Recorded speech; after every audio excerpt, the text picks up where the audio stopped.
Whoop, whoop, what's up, Bearcats and Jugger Bros? It's Hump Day, you know what that means. We're here hanging and chilling for the HMG AEW Dynamite Watch Along at Bell Count. Whoop, whoop. Hope you're all having a great week. Thanks for stopping in. Sure you sign your NDA, get your bell counts in. We got Lab Rat with 7. Whoop, whoop. And what's up, Dan? Good to see you. What's up, Cold-Blooded? Good to see you guys in the house. Hope you're all having a great week. Much love. Yeah, pal. It found a home on TBS, and then later in the 90s on TNT. And therefore, generations of fans around the world knew that we were destination viewing. And I knew that firsthand. I began in the studio at TBS in 1985. Decades later, because of the foundation that was laid And rest in peace to Ted Turner. We still survive today through the leadership of Tony Khan and AEW, through the leadership of Warner Discovery.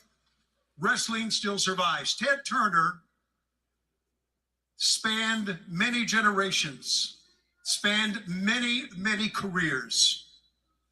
He loved wrestling. He loved the fans. We are here today because of him.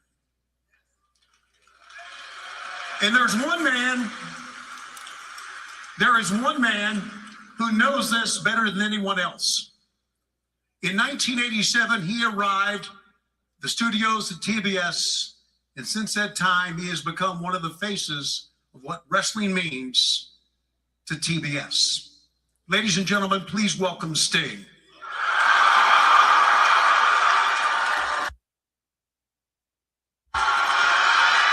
This is pretty cool. This is cool.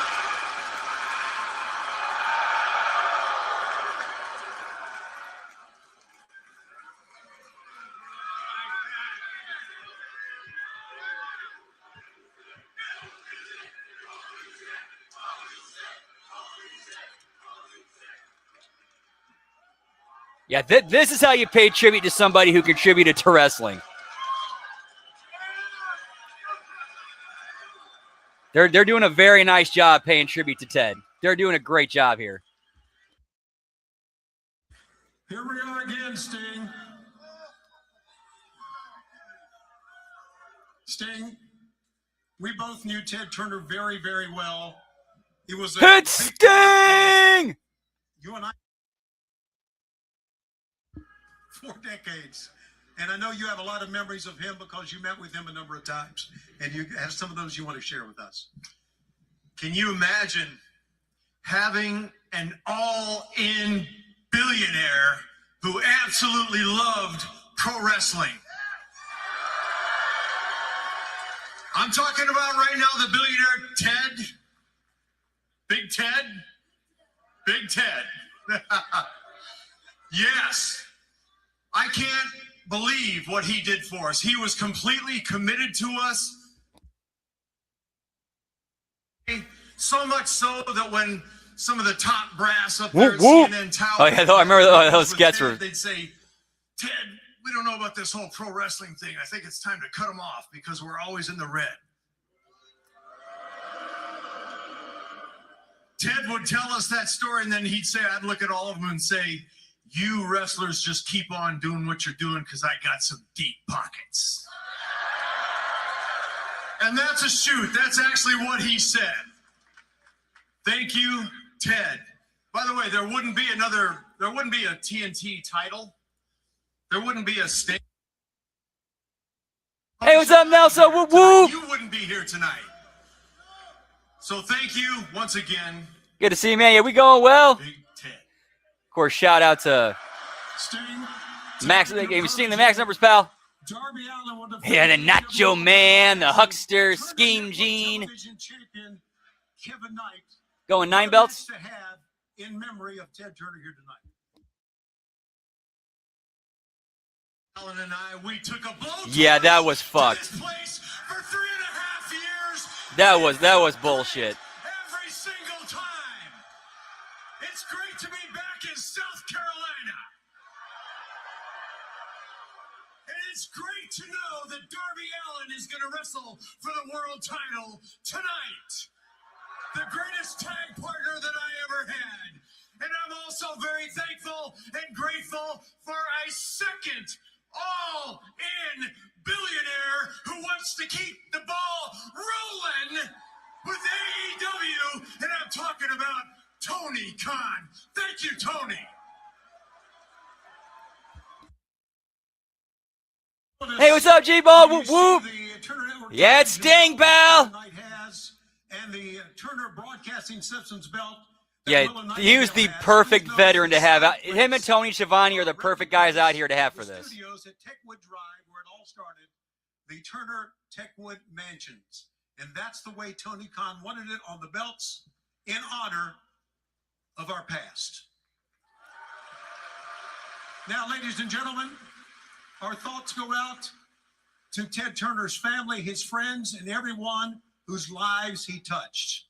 And now we bring you 3 hours of Dynamite and Collision in memory of the Maverick, Ted Turner.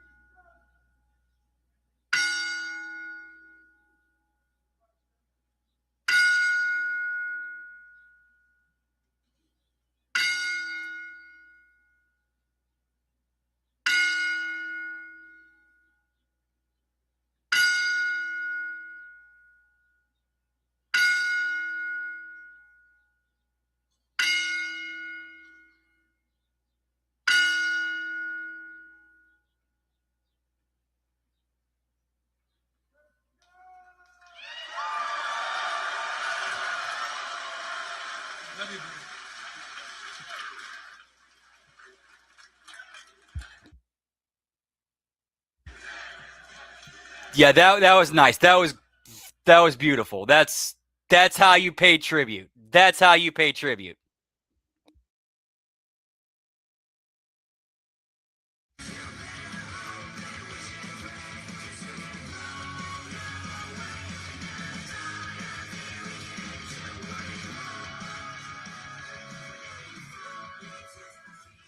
And it looks like we're going 3 hours tonight, boys. There's no HMG After Dark this week, or no live Sunday night show. We'll go an extra hour tonight.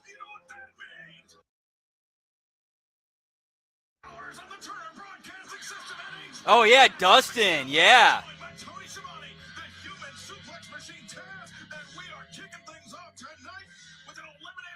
Yeah, yeah, man, he was there during that time too. Hey, Tony, Schiavone, before we get rolling, I just want to tell you, man, you did a spectacular job in there.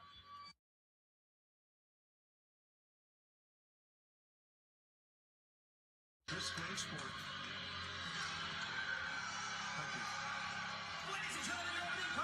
Yeah, AEW absolutely destroys WWE when it comes to paying tribute to, the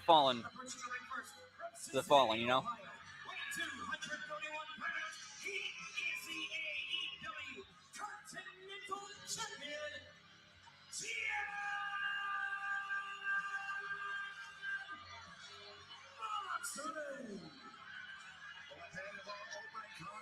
Yeah, and Ted Turner was incredibly important to professional wrestling. Because if it were not for him, WWE would have gotten that monopoly in the late 80s. If he didn't buy JCP and rebrand it into WCW, dude, yeah, Vince would have had that monopoly in the way earlier.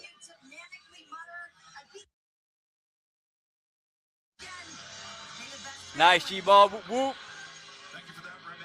As the AEW Continental Champion Jon Moxley makes his way over the barricade. That is kind of the point, Dan. It's when they want to. When they want to. The problem is like they don't do it anywhere near as often as they should.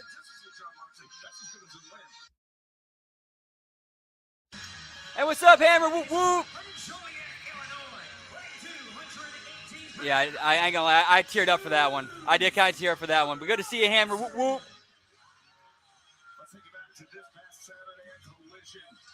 Yeah, Ted absolutely deserved a 10-belt salute.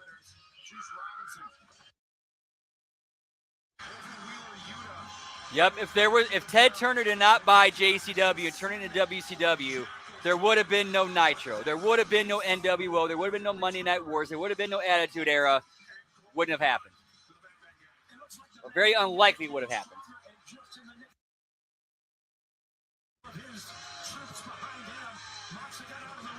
Whoop, whoop.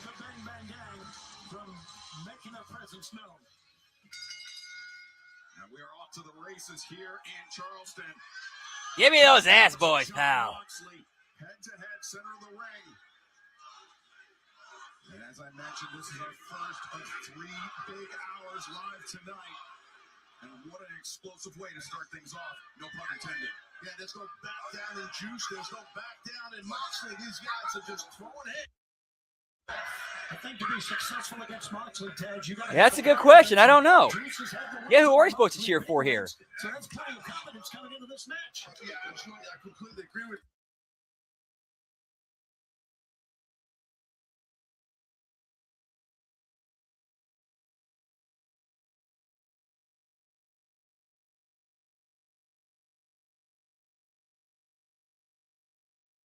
into the knee of the midsection. Juice Robinson has a left-handed. Oh, they did throw up coming. They threw out What could be some unexpected a tweet from Dustin Rhodes. to a point, a left-handed clothesline. So yeah, when you are in the ring with a southpaw, it is a little bit different. You feel different. Wow, they even threw out an Eric Bischoff tweet. From the other side, that most guys are not, not lefties. Yeah, they're not strikers. It is, yeah. So it's kind of a little funky, but Mox, I'm not sure how much it's going to affect him. Nice hammer. Whoop, whoop. Wow, look at that. Just a headbutt. Sometimes you do that out of desperation late in the match, but Juice early on now. Well, headbutt hurts you too, but when you deliver that blow, you definitely know where to hit a guy, so he feels it more than you, if that makes any sense. Oh, Mox, maybe think about driving Juice Robinson, no intention of finding out. Juice. I think that's one belt we're at. Adjusts his. Yeah, I forgot Moxley's Continental Champion, and he's still carrying that. So not that much effect. So one belt. Moxley is in trouble on the floor. Yeah, and Juice, no wasted motion. Speaking to Juice Robinson and John Moxley, years of history between these two men, brutal, bloody battles, and the rivalry continues here tonight in our opening contest. A lot of their battles were in Japan, as it's well documented. The second title reign by Juice of the U.S. Championship in New Japan, the IWGP, was ended by John Moxley in 2019. Yeah, and that sticks with you when someone takes a title from you, beats you, Excalibur, no matter where it is. That stays with you, man, for years. And John Moxley, though, catching Juice Robinson on the way into the ring, stomping on the left hand of Juice Robinson, the dominant hand. Yes, that's right, and pulling apart those fingers, all those little joints and bones in your fingers. Painful when that happens. Well, John Moxley's opened up already. Sorry, I just need to check something real quick. That left-handed punch. Oh, yeah, Moxley. There's a little mouse underneath the eye. Yeah, definitely got caught there with something. It's not a mouse, actually. It's an open wound on the face of John Moxley. And Juice Robinson there using his right hand, targeting John Moxley underneath the eye. And then we see the big wind up that left hand, and Moxley gets smoked by Mox. Yep, you're right. No, John Moxley. At the timekeeper's table, Moxley to the left of our broadcast position. Well, Juice is a wild man. Juice is unpredictable. You hear him. They go hand in hand like salt and pepper. Peanut butter and jelly. It's easy to say. Ham and burger. The ring, John has never lost.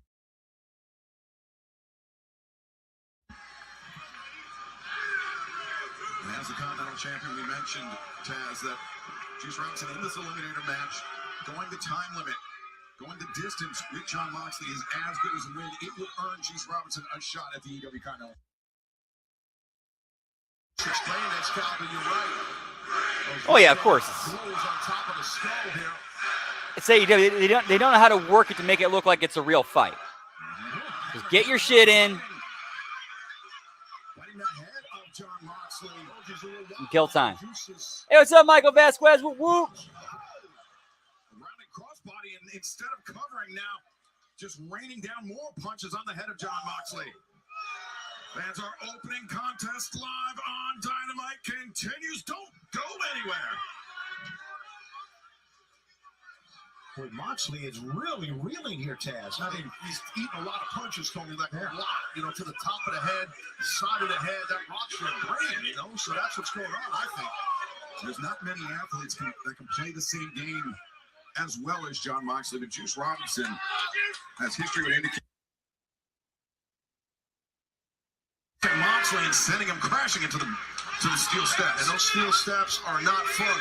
That is a phenomenal way to separate someone's shoulder or break that. So I guess Juice is the heel in this, I'm guessing, maybe? Into the steps. Seems like he's working heel. Moxley returned to the ring by Robinson, but Jon Moxley on the move and a vicious rock kick. Sent Juice sprawling. So for bell count, I think I'll go 12 tonight for bell count. Absolutely, and not a good. Right, exactly, Hammer, exactly. How are you still standing after 10,000 punches to the, or 100,000 punches to the head? You should be unconscious. Yeah, he should be. Right now, I'm looking. You know, you see on the camera here. I mean, Juice is he's not really in good shape here, and the referee is counting. Well, yeah, give me the broken face mask, pal. For Jon Moxley here. Well, that's why Mox is showing no sense of urgency.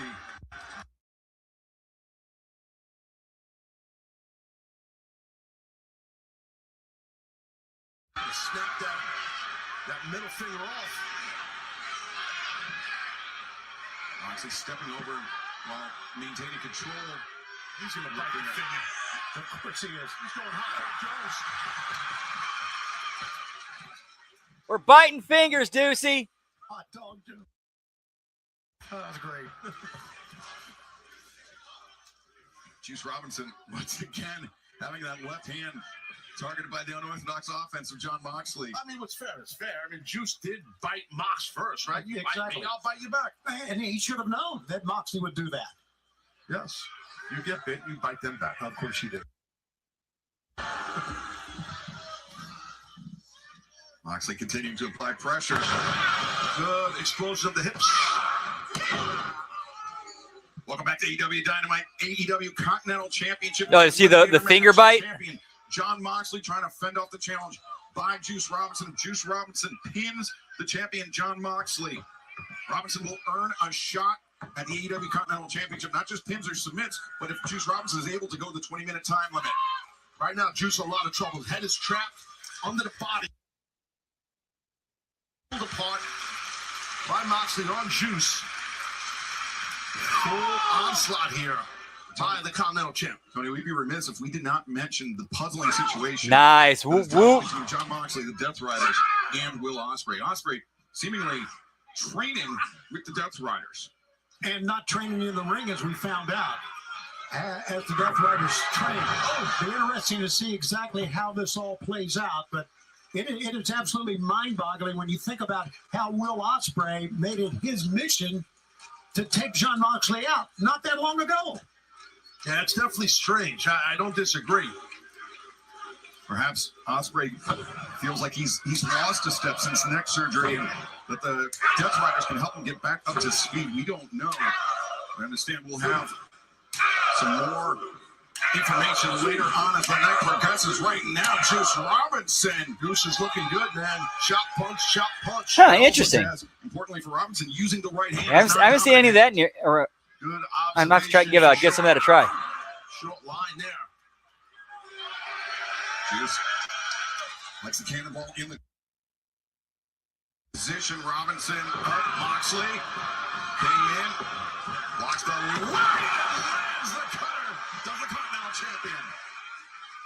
I hate to say it, Juice made a big mistake there. Don't tell the fans what you're going to do. Go and do it, right? And Moxley, they gave him plenty of opportunity to come back. I think Juice got a little wrapped up in the moment. You know, your adrenaline's going. You're feeding off the live crowd here in Charleston. They should do that to you, but I get your drift. You're not wrong. Moxley bouncing on his feet. Juice Robinson rattled by that cutter, but Moxley, I'm going to say slow to follow up, but does follow up and maneuvers Robinson to the corner. And now Moxley, perhaps his turn to return the favor to Juice Robinson for earlier.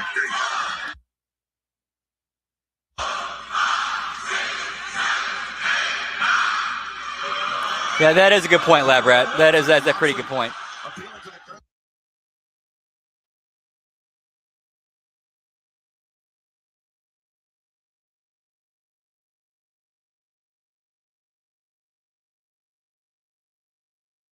The clock in this Continental Eliminator match has elapsed. Juice Robinson, if he can last the next 10 minutes with Jon Moxley, he will earn a shot at the AEW Continental Championship, but he may not have to go 10 minutes.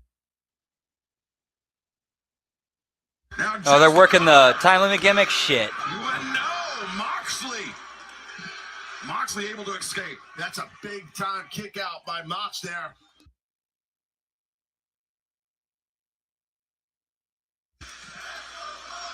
Hey, what's up, SJ Fantastic?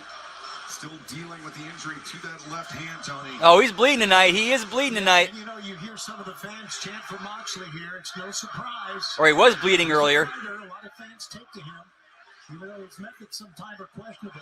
It's split though. There's people chanting, "Let's go, Juice!" Also. Yeah, absolutely.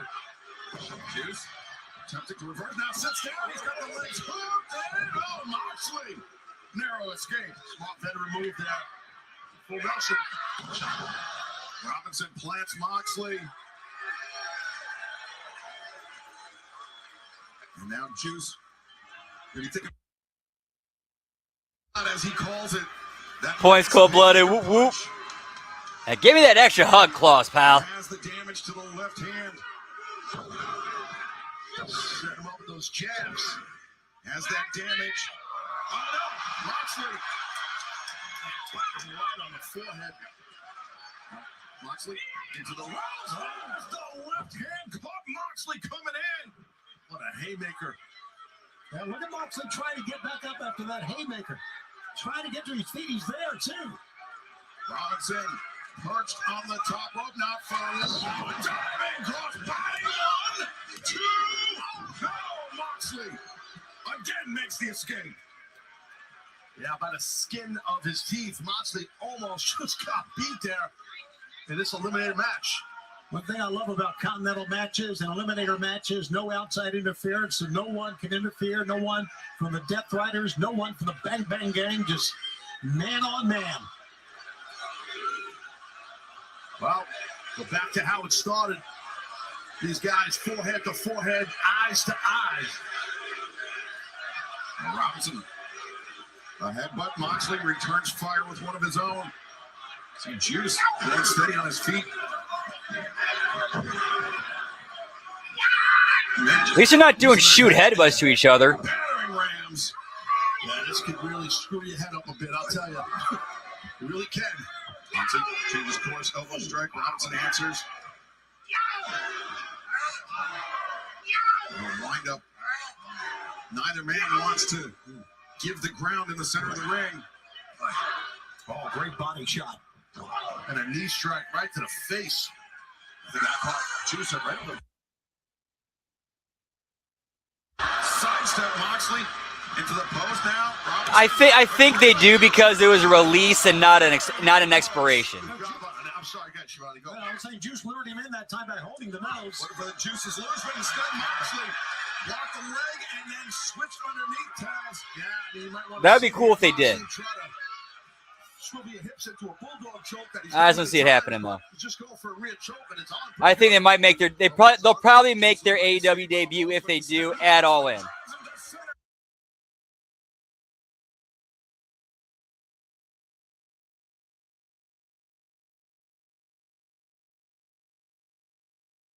Back on that hold.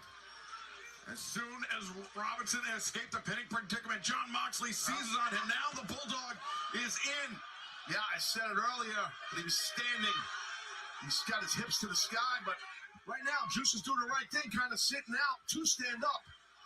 If Robinson was flattened out on his stomach, I think this match would already be over. Perhaps it's only saving grace. No, now Moxley drags him over the top, flattens him out, and Juice Robinson Oh, look at that leverage, man. All that weight, he's out. Robinson goes out. Moxley with the win. Here is who the AEW Continental Champion, John Moxley. That bulldog choke like that, body weight is on your opponent. Yeah, get me the best men, pal. I mean, you can't get out of the hole. It's just you get choked out. It's that 12 tap. It's the great equalizer of John Moxley. Whether opponents large or small, once you're trapped in that bulldog choke, that is routinely the end of the night. Yeah, they're not. They're just sitting and watching. Continental champion, a great start to the action. Our first of 3 hours here tonight. And speaking of tonight, we have not seen the last of the Bang Bang Gang. They'll be teaming up with the Young Bucks to take on the Death Riders and the Dogs. A massive 10-person tag team match. Plus, Darby Allin continues his punishing pace as AEW World Champion. This time, putting the title on the line against the TNT Champion, the Jet Kevin Knight. But coming up next, it is Double Jeopardy. One half the AEW World Tag Team Champions, Jax Harwood, battles 1/3 of the Trios Champion.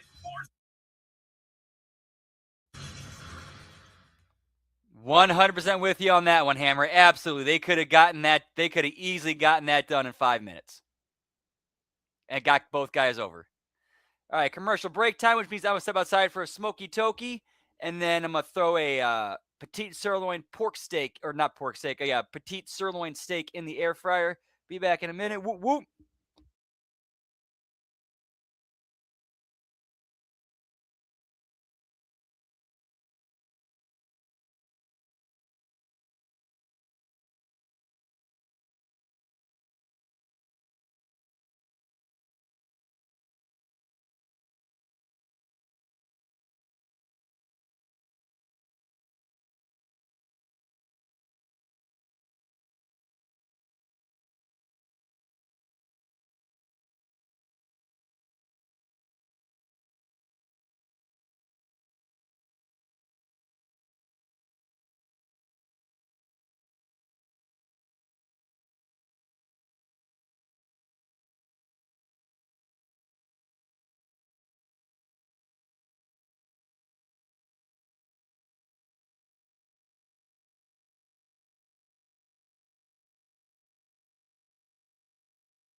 And back, whoop whoop.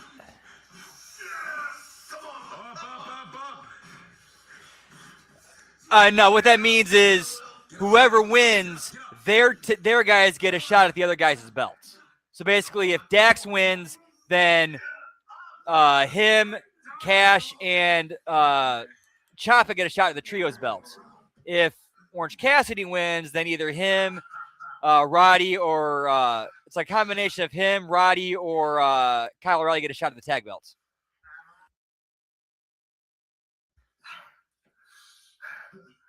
Yeah. Cool. That'd have been interesting to do. Heard of the concept of death ground? Standing on ground from which you cannot leave. There is no escape. There are no other options. Do or die. That's where you're at right now. Yeah, like people have like if you've never done those types of like workouts and what they're doing right there, just grappling and trading, just going fast like that, you get gassed really quick and it gets hard to do. Get paid. These posers. Nice, whoop whoop. But that's not what you want. You're not like all these people, man. You're different. It's a privilege to be where you're at, to come all the way this far up the mountain. All you got is hey, give me Death Rider's boot camp, pal. This is the hardest 1%. You're on death ground. It's gonna be hard, but it's the only good option. Nothing else exists except what's right in front of you right now. Every second, every minute. On your back.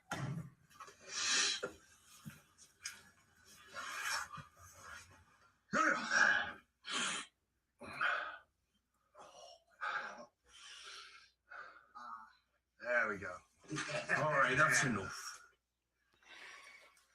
Yeah, just a little bit of trim, a little bit of prune, and that segment would have been a lot better. But dude, I'm actually kind of digging this. This is actually one of the better stories they have. This is actually one of the real stories they have going on. And that's 3 belts. Here's one half of the AEW World Tag Team Champions, Dax Harwood. A rare singles match for Dax Harwood. Justin Roberts said it himself. This is double jeopardy. If Dax Harwood wins, FTR and Tommaso Ciampa will earn a shot at the AEW World Trios Championship. If Orange Cassidy wins.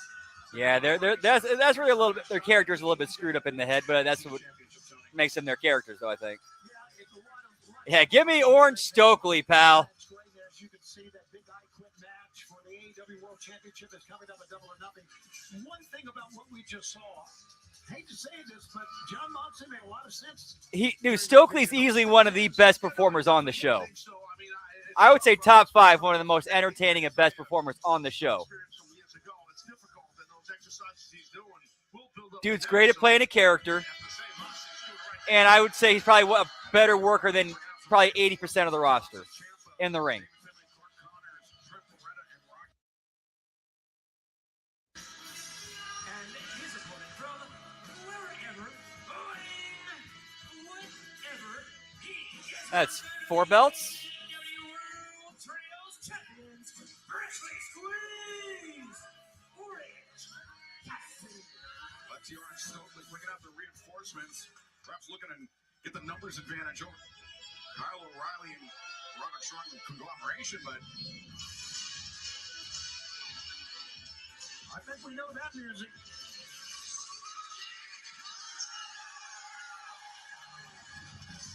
maybe FTR not the only ones with freedom. I think we're at 4 now.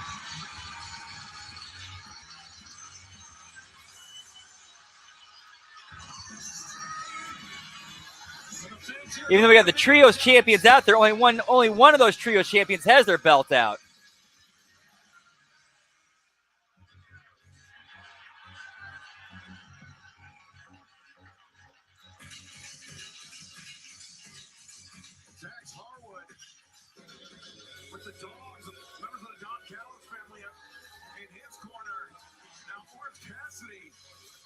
not just with his brethren in the conglomeration. He's got and he's got Christian Cage out here watching his back. I mean, gentlemen, I think this is effectively turned this. I don't know. I'm guessing. I was gonna say that maybe the belts are in the backpack, at least in the case of O'Reilly and Orange. I don't know. Take a look at this. Unlike the first match where no one was allowed at ringside, take a look at the talent. Nice, cold-blooded. Whoop, whoop. That's out here for this matchup. We're talking about some of the great, some of the legendary performers in wrestling, and some of the guys that have made AEW from the beginning what it. All right, hang on 1 second. I gotta make sure. I guess see if I gotta go flip my steak. Be right back.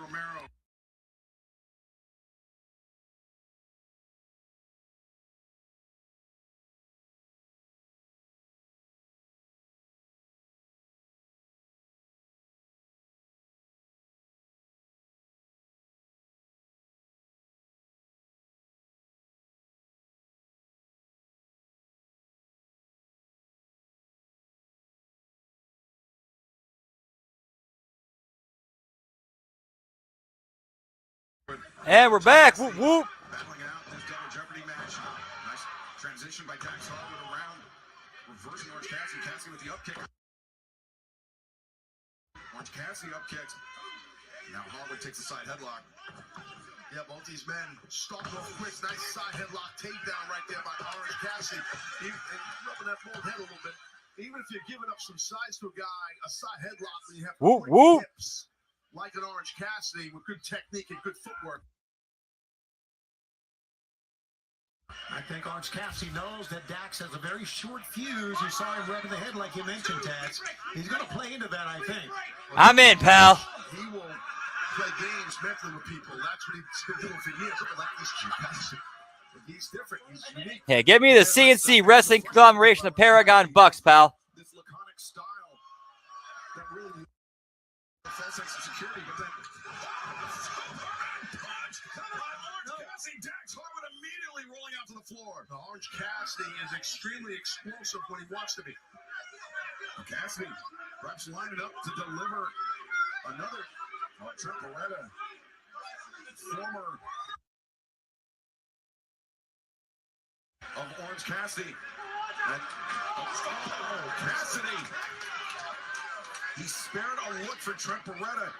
Still has not forgot about the That makes sense. Trent Beretta, the reprehensible things that Trent Beretta has done. I mean, think about ending the career of Cassidy's friend Chuck Taylor as Stokely getting his shots in as this double jeopardy. I mean, they actually know it. Is in a weird way, they need tag teams for the TNA Knockouts tag team titles. So why not put some teams together in NXT and do something with that partnership? You might need about 20 reps on the outside here.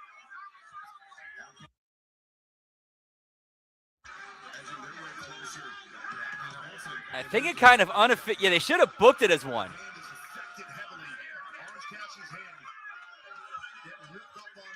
But I think they should have booked it as one. But I think they were more looking for more pops. Hey, what's up, Jay Hall? Whoop whoop. Happy Hump Day. Hope all's well. Always good to see you. Of that left hand, that big shot, the left-handed god that Robinson likes to use. You see right here, the pressure's on, meaning Dax, no wasted motion. He's moving quick. You can feel that sense of urgency, the intensity that he has. He realizes he has his opponent, Orange Cassidy. Whoop, whoop. This is a double jeopardy match right here, Shivani. So big stakes. Big stakes. There's no doubt that the FTR and Tommaso want to be trios champs. Right?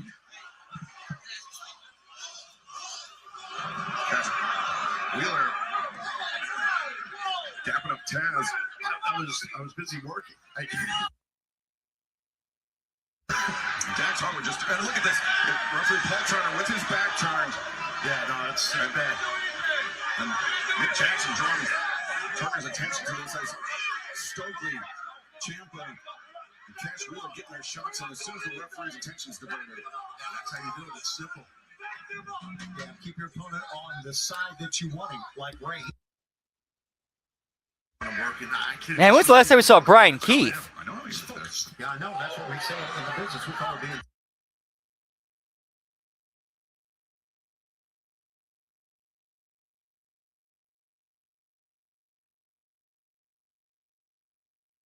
Yeah, they haven't had one.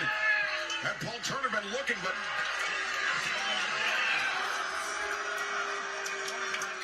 Man, that was heavy duty right there. Smart. Taz, all your friends are celebrating. You want to get up with them? I'll get the knee. Look at this here. That's on the nose. The handsome features.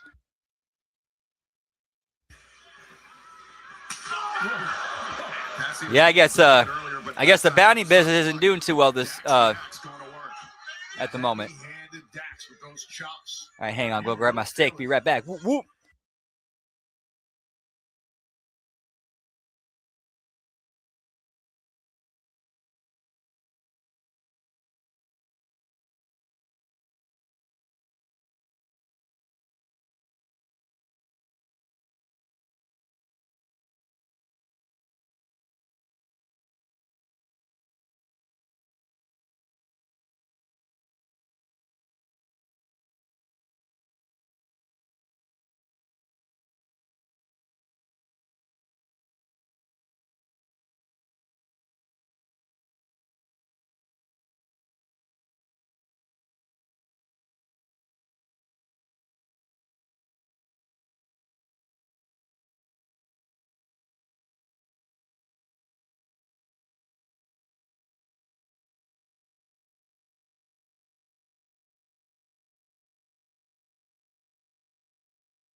Of course, on the Whoop, other whoop. side, the Young Bucks, Adam Copeland, Christian Cage, Roderick Strong. It's a Kyle petite O'Reilly. sirloin steak, pal. 6 men backing up Orange Cassidy. I don't see Orange Cassidy do that much, but by any means necessary here. Yeah, I like that pairing. They seem to work. They could have had better creative, but they at least work together well enough. Dax Harwood able to kick out. Saw him shaking that right hand.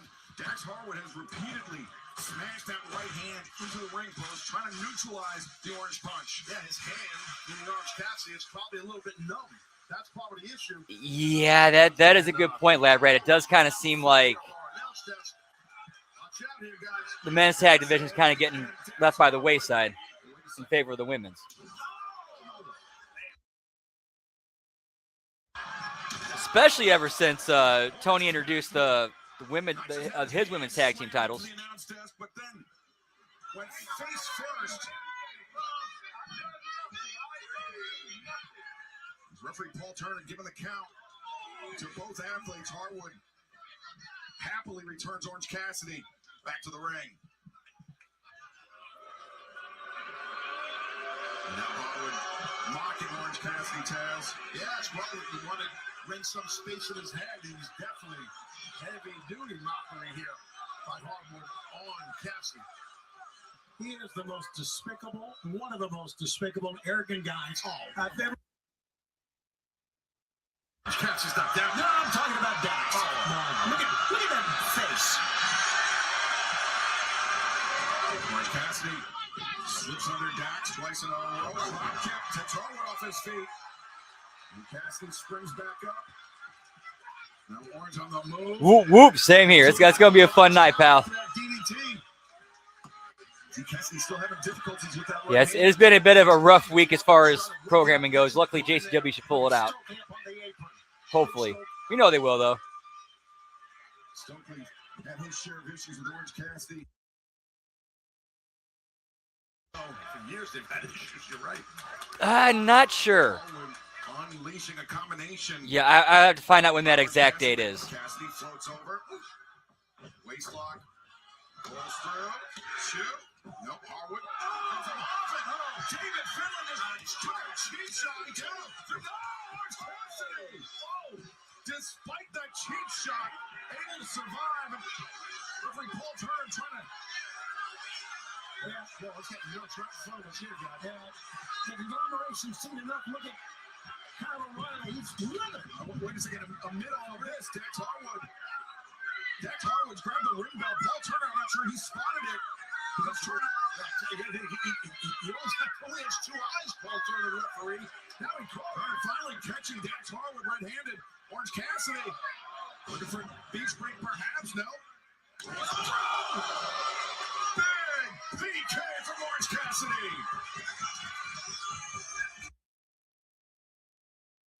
Now Cassidy, what shape is that right hand in? He and we may find out together. Orange punch, no. Yeah, Backlash might be a good show. We don't. Backs Cassidy off. It has the potential to be. Power bomb. Went for the slingshot power bomb, but Orange Cassidy hung on. Orange Cassidy hung on. Very smart by Cassidy. Orange punch, no. Wow. He punched the orange punch. Yeah, knocks it right out of midair is what he did. Backs chopped in. Slingshot liger bomb. Two. Cassidy again. How about Orange Cassidy, what he has been through not only on the inside, but the outside, and still staying in this match. Yeah, that was impressive. Super tenacity by Orange Cassidy. The rated R superstar on the outside, trying to urge on Orange Cassidy. Adam Copeland, Christian Cage, as you mentioned, Tony, at Double or Nothing, will face FTR. AEW World Tag Team Championship I Quit match. If Cage and Copeland lose the match, they said they will never team again. Boy, would that be an end of an era. Holy smokes. So much riding on the line on May 24th. Yeah, and I really didn't. I was always on this match. I was always kind of believing that, or leaning towards that's when they're gonna have Cope and Christian go over. And with the releases of Motor City Machine Guns and New Day, that only enhances that prediction even more for me. Because like Tony's not gonna blow the chance of like if he has the opportunity to do, Cope and Christian versus New Day, Cope and Christian versus Motor City Machine Guns, he's not gonna say no to that, or not book himself into a corner or book himself out of that. Not something you see Dax Harwood do typically, Taz, but he identified the injury to the right hand of Orange Cassidy, looking to capitalize on it. Cassidy did the right thing, rolled into the armbar. That's what you want to do. Harwood gets the boot caught. Now what a pin.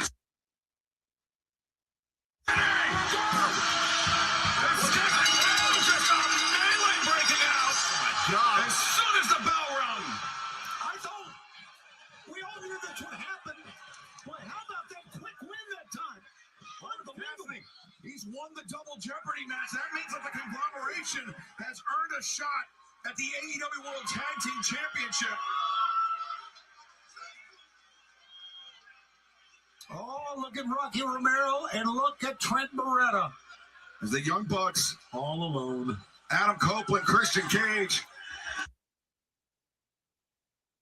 Rocky Romero realizing. Yeah, because I think we might be doing it. Yeah, we might end up doing a marathon on Saturday because of Backlash being early, because we might be able to do Backlash, Insanity, and then AAA.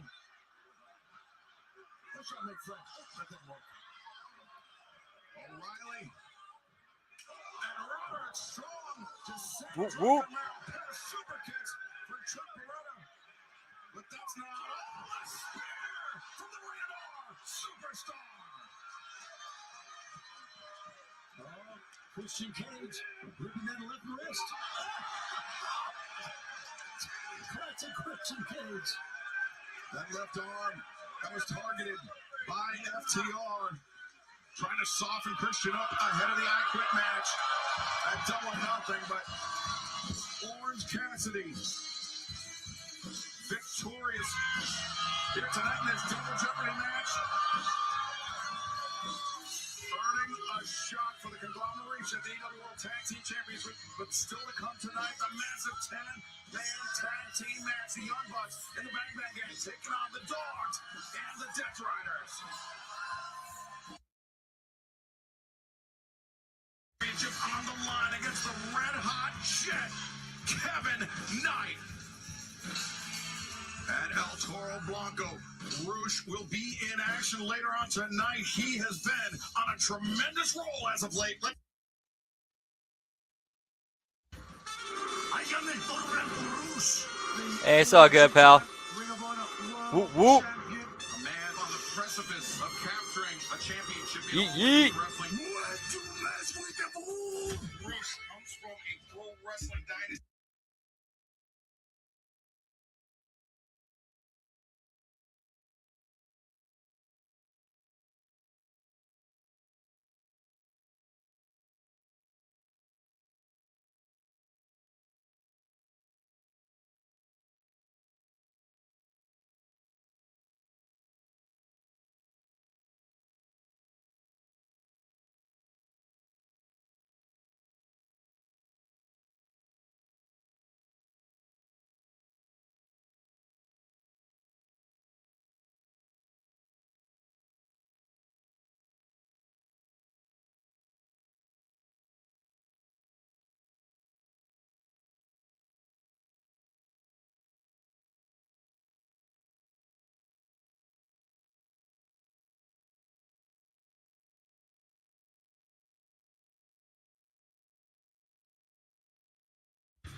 Yeah, same, Dan. I like that start time as well.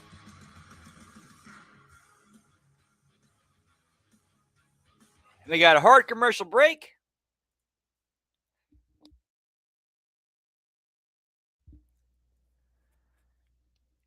And the feed where you at is tonight is myaew.com.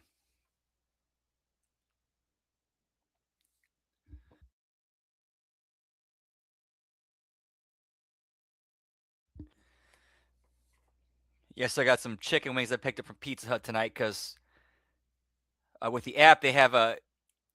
If you sign up for the rewards program, what is it? Every Wednesday you get like they have a buy one get one free wing deal. So what I'll usually do is I'll get I'll get their 4-piece boneless, so that turns into an 8-piece for like $4 and change.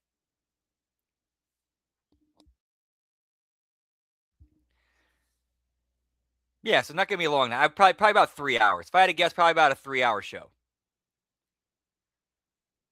See, it probably ends about 9 o'clock. It probably ends about 9, I would imagine.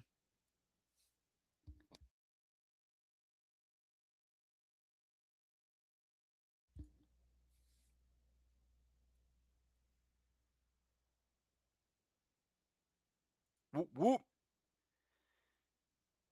Yeah, the thing is, though, if you don't eat them quickly, though, they do tend to get soggy and mushy.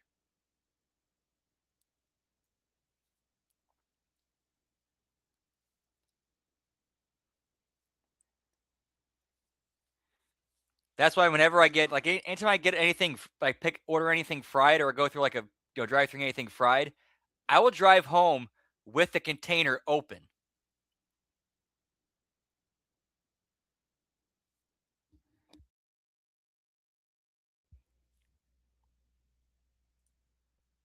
Hey, what's up, Zach? Whoop whoop. Happy National Nurses Day to you as well. Whoop whoop. Feel much love to him.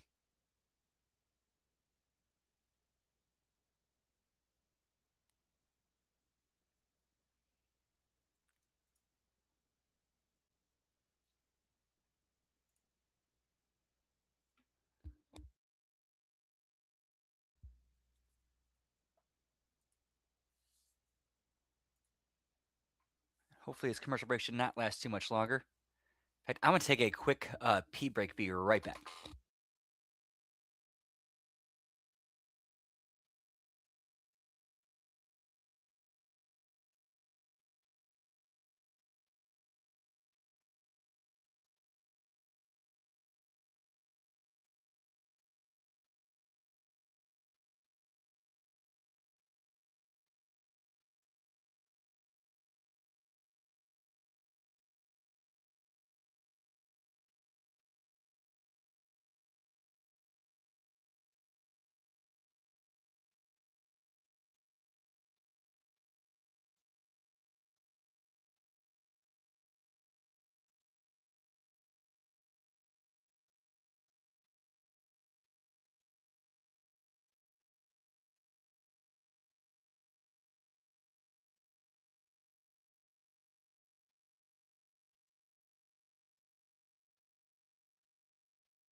Give me some Y2J, pal. Let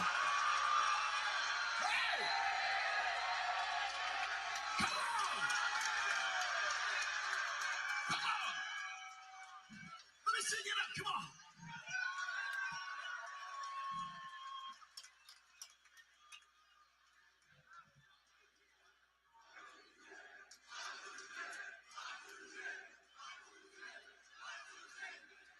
I'm going to keep this very simple because this is Charleston.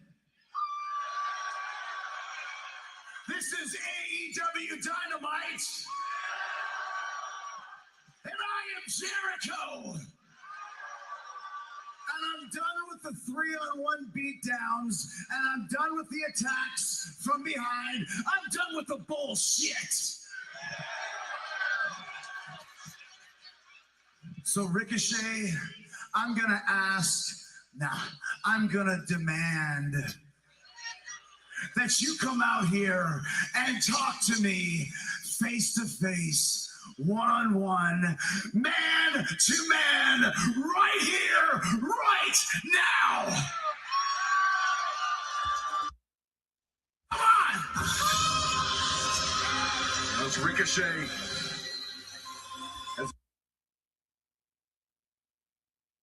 out of AEW. There's Ricochet solo, but I'm shocked. Oh, well, I'm just saying. Right here. There you go. Right here. At least Jericho could see those other two men right there, those beasts, instead of maybe getting jumped from behind or something. Yeah, That's a good point, Dad. You're right. I thought for sure he'd walk out Ricochet by himself, and the two guys, the gates of agony, were jumping from behind. yeah, Bishop Khan, Total Leona, the other members of the band alongside Ricochet. And they have put a beating on Jericho week in and week out. They've owned Jericho. They just flat out owned them. But it's been 3-on-1.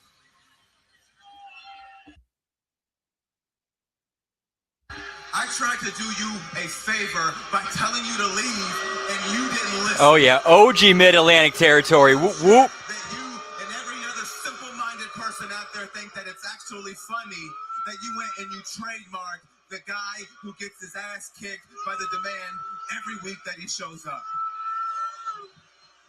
I'm sorry, Ricochet. I can't hear a damn word you're saying here. And listen, okay, I don't know if you have some sort of humiliation kink or something, but just know that we can make that a reality right here tonight in front of these overweight, mouth-breathing hillbillies right here in Charleston, North Carolina. But Jericho, if I'm being honest, man, I'm getting kind of tired of it. I'm getting kind of bored of it. So if we do this again, if we do this one-on-one, Jericho, then what do we get out of it? What does the demand get from all of this, Jericho? Yeah, those are really great optics. You know what? Actually, that's not a bad idea. That's not a bad idea. Here's Yeah, we're trying to cut costs and, years ago, you know, pay off our debt. So that's why we're getting rid of all these people. Hey, Nick Khan, here's $100 million. So I say, at this year's Double or Nothing, in a stadium that is proudly named after an American Dude, seriously, icon, fuck Louis TKO. Armstrong, that I, an American icon in my own right, deal you a losing record in your very own match. Why don't you come out here and make me shut up, fatty? Why don't you come on out here? I'm ready for you. Exactly. Sit down and shut up.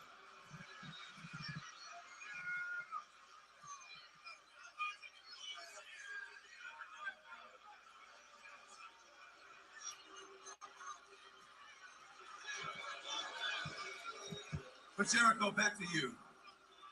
This time, Jericho, this time I won't just beat you with your own move, the lion salt. No, which is now the new and improved Rico salt. No, Jericho, this time I want to beat you in a stadium stampede. Pretty much.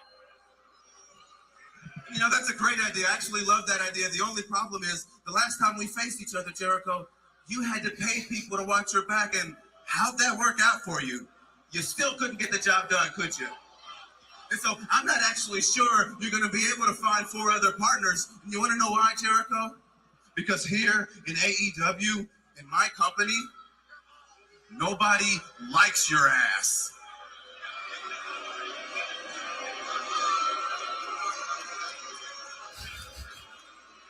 First of all, you stupid son of a bitch, this is South Carolina.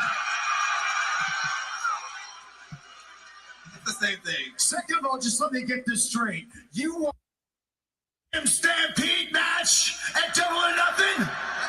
And kind of, sort of. Stampede! I'll tell you this right now, Ricochet. You're on. And I'll find 4 partners. Cheers, Just Generals. sure Whoop, whoop. somebody-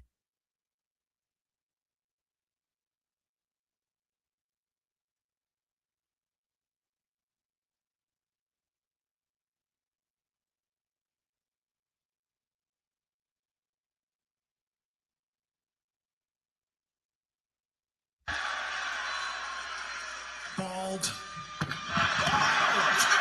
Pop Ricochet. And Jericho definitely had a game plan, but it might have led to waste here. The numbers, there you go. Not in Jericho's favor. That's giant man from Naples. Totally on it, took the outside over. Bitch of Khan, Judas effect just wiped out Ricochet.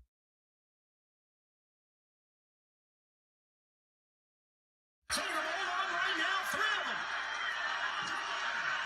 Jericho could be trying to bring back. Oh, no. But Cole Leona.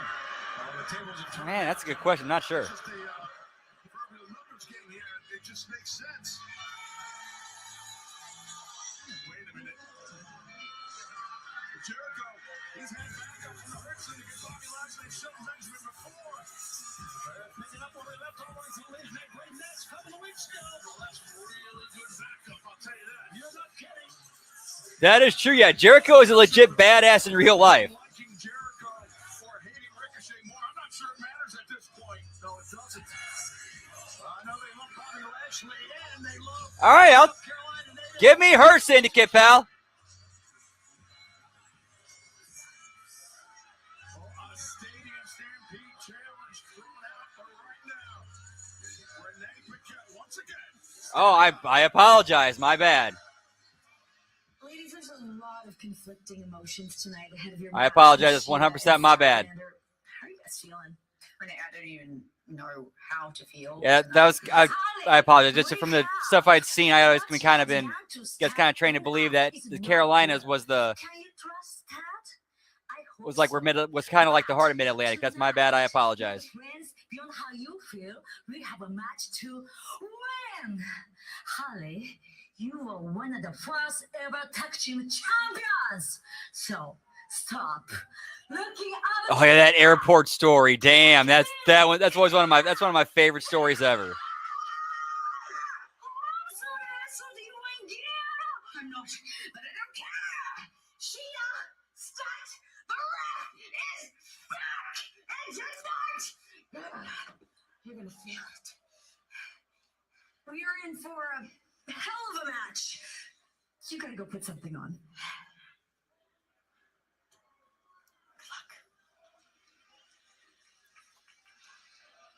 Well, Mina Shirakawa finding a very peculiar way to inspire. I am with this one. Whoop, whoop. Tag team battle. Cara Shida and Chris Statlander later on tonight, but it seems to have worked. Wow, did it ever? There's 5 belts. It's contest number 1 ball is for the AEW International Championship. Introduces first from ITV, weighing 236 pounds. He is the AEW International Champion, the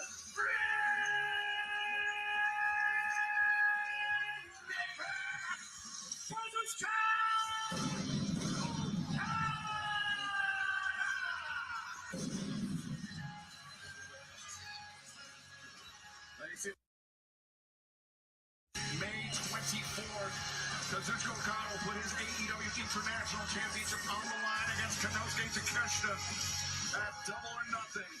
Live on pay-per-view, that is. If Okada survives this challenge for the International Championship tonight on this 3-hour broadcast, yeah, absolutely. Should be a hell of a match coming up, by the way, here. We have Okada through battle. This tremendous And when it comes to backstage, and when it comes to Renee as a backstage interviewer, the only person I can compare her to, that's the name that keeps coming to my mind, Okerlund.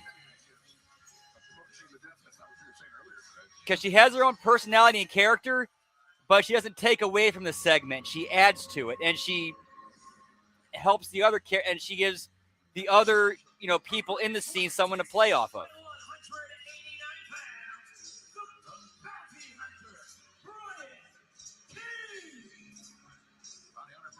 Challenging the Rainmaker Kazuchika Okada for the AEW International Championship tonight. Brian Keith been racking up victories in Ring of Honor as well.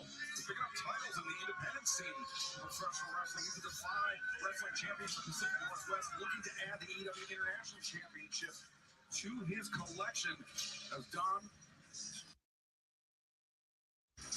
Well, I always love to have a front row seat to Okada. The Rainmaker is maybe the greatest wrestler in the history of professional wrestling. And I love to have a front row seat. I'd pay if I had to. We both know. Yeah, between 10, 15 years at this point? It's somewhere in there. Thank you, buddy. Thank you. Come on, Taz. You know we all hate him. No. Yeah, we do. We talk him all the time.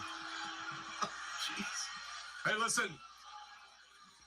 This young man, Bryant, looks phenomenal in my opinion. I agree. Really looks great. Different attitude. I think I like what I see with him as a singles wrestler. The problem is he's in there with Okada.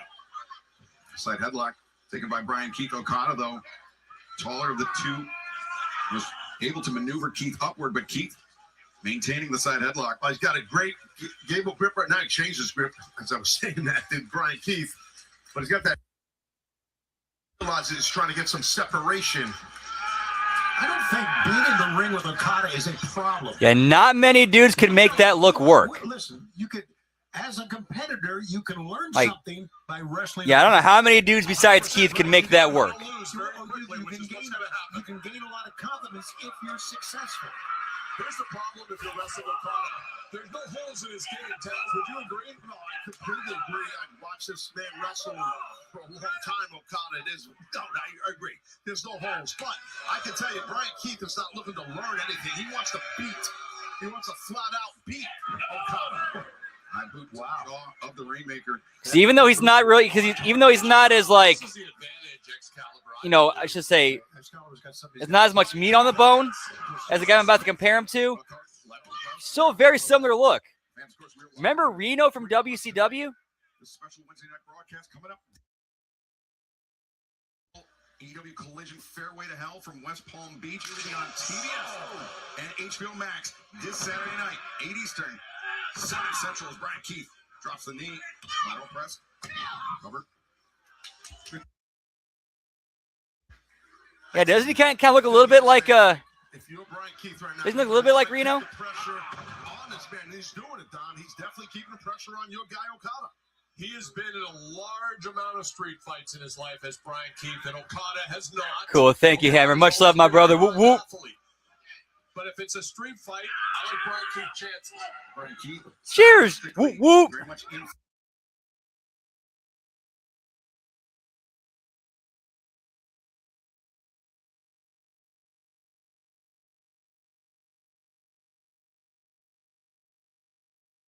DDT spikes Brian Keith as this AEW International Championship class continues live on Dynamite.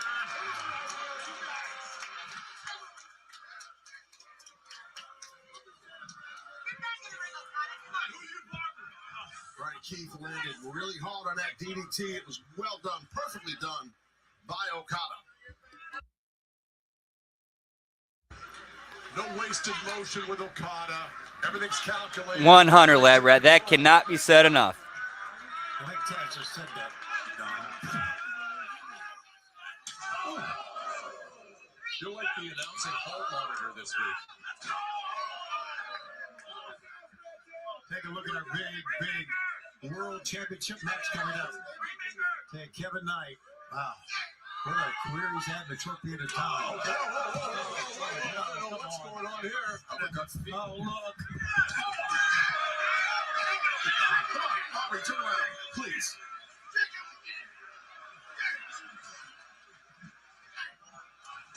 tell you what, that Don Callis, Don, you still got it. You don't have a set it on. Man, those stumps were horrible.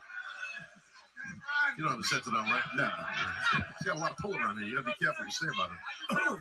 Well, you're awfully brazen with your stooge in front of you there. Don, those stops were nasty by you, man. I blew myself up, though. Shivani blew up watching it. What happens when you get in that age, Taz? Well, look at that. That was a hell of a chop by Brian Keith. Yeah, well, he caught him earlier, Shivani, and now Okada's like, keep bringing it on here. Do you think now? Here's a question for you. You think that Okada is more fired up than usual? Takeshita. Yes, Takeshita. Well, of course, it's on everyone's mind. It's the talk of the Callis family. Many people are weighing in, choosing sides, if you will, Shivani. I think most people are choosing Takeshita's side, to be honest with you. Really? So, Don, you get Are you an analytics guy now? Yes, I am. Taking a poll? Go ahead, Taz. Don, you get input when you have meetings with your family. You get input from your other athletes, obviously, right? It was a decent match so far. But again, longer than it needs to be. That's great coaching. I'm not surprised. So Okada should not be going this long with Brian Keith unless they're trying to build him. Or it's going to lead to an upset win or something. Okada hammer throw, sends Brian Keith across the ring.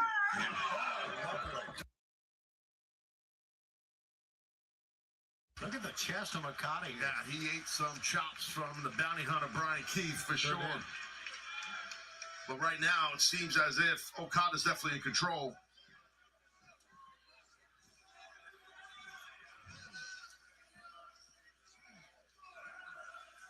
The Rainmaker, Kazuchika Okada, looking to defend his AEW International Championship against the bounty hunter, Brian Keith. Don Callis joining us here at the announce desk. John, Okada has looked sharp in this match with Brian Keith up to his feet first. He went earlier for this explosive suplex, but it didn't happen. It didn't happen there. He had the he should have went flat. Holy knee strike. That was nasty. I mean, he caught Okada square, as you said, Taz. Yeah, no. And the thing is, I thought he was going to go for that arm bar. He had him set up, meaning the bounty hunter had Okada set up for a well-placed Fujiwara arm bar, but instead came in with that knee. I think he could have hit him with the knee. Just couldn't make a cover that time. Couldn't roll over to get him. Brian Keith, most certainly the biggest match of his career. And he is not backing down from Okada in the least. He is standing toe-to-toe with our national champion. Brian Keith, the hammer throw reversed by Okada. At least you're not trying to do like ridiculous spots or anything. It's just going really long. And he gave his own DDT there. Boy, Brian Keith has wrestled a hell of a match here, gentlemen. He's not done. I mean, Brian Keith is on the hop, man. He is. Okada went out of bounds here, getting out of the ring. I would watch out here. Yeah, with again, Okada was thinking DDT, but the switch, reversal. Oh yeah, it's just so bad, so bad. Was no slouch, but I think Keith not backing down from Okada in the least, giving you a little bit to think about here. Brian Keith doesn't back down from any man. I will say that about Brian Keith, but he has acquainted himself well with, I would say, the gaps in Okada's game plan here tonight, if there are. All right. Well, he's got Okada dazed now. There's no doubt about that. He does. Brian Keith looking for that exploder again, Taz, for a third time. Yeah, Okada well scouted on Keith. Okada countered the boot, lands one of his own, and now hoists up the bounty hunter, the neck breaker. Okada, and despite the adversity he's faced, Okada, as he is wont to do, remains composed. Here's one for Daddy now. Watch this. Okada to the top. Favors the elbow drop from this position. He finds it.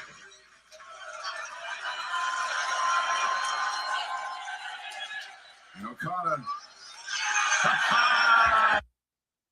If he was worried, he's not showing a good poker face on the international champion, but Brian Keith hammering with back elbows. Perfect drop kick. Great vertical. It's amazing. A guy that's Exactly, Lab Rat. That great vertical drop kick. Who does that in real life? Oh, Keith countered. The headbutt. That's what takes people out of it. Like, that's not how people, like, you're trying to sell us as real. That's not how people act in real life. That's phony cartoonish wrestling. Brian Keith rolls Okada through, brings him out to center. Double under. Nice counter right there by Okada. That was impressive. A sliding lariat attempted. Keith rolls through. Third time. Double underhook this time. That tiger driver. 1, 2. No, Okada. Wow. Would have been a gigantic upset right there. Sit down, Don. You almost ran to the ring that time. Well, Brian Keith is a double tough customer, and he is doing very well for himself tonight here. Is he ever? Keith closes the distance, charging his hand, and boom to the face of Okada. I'm thinking Diamond Dust, perhaps. Out of the corner. Finds it. No, instead, Okada. Great power by Okada. Oh, Okada counters. And now, Here we go.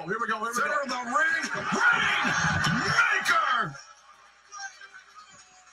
1, 2, 3.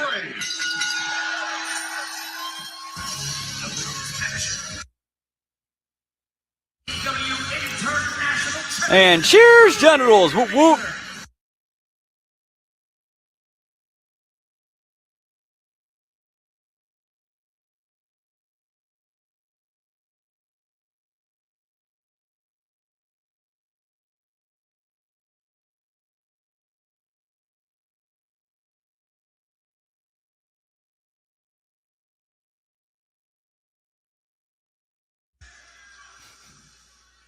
I already have the international title. Unlike Takeshita.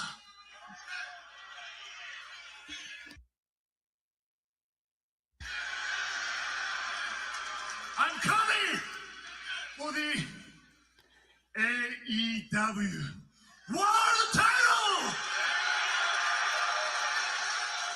I don't know. I haven't seen anything about that.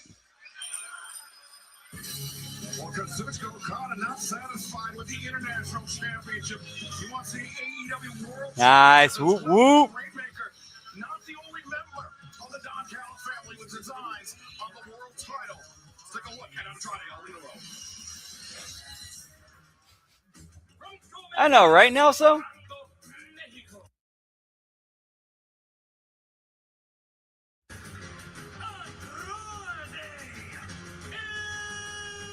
Yeah, that was bad. That was bad. There's no question Andrade is a main event talent. Of course, he is in the Don Callis family.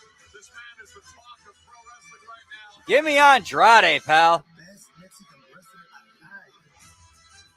Look at all these women and men just dying to give Andrade. Victory for Nice. champion Bandito, former AEW World Champions Kenny Omega and Swerve Strickland. Everyone in AEW wants a piece of Andrade. Andrade and Okada will be watching this match with great interest as the Jet Kevin Knight challenges Darby Allin for the AEW World Championship later on tonight. And right now, let's hear from the challenger. Tonight, the TNT champion becomes Jet 2 Belts. Kevin, it's time for you to prove that you're no longer a rising star, but you're way up That's there, now 6 belts. shining bright, and you are the one we look up to. You know what, Speedboy? I like the way that sounds because ever since I stepped into the building this morning, Hey, give me and Andrade El Peaky Blinder. Darby Allin for being a fighting champion. You said that you would fight until your body would give out. Well, I got news for you. I've had it, probably NXT. What's gonna happen when you step in Probably the- NXT. I think TNA might rebound from last week. Your new But yeah, JCW definitely number 1. world champion.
So hard commercial break time, looks like.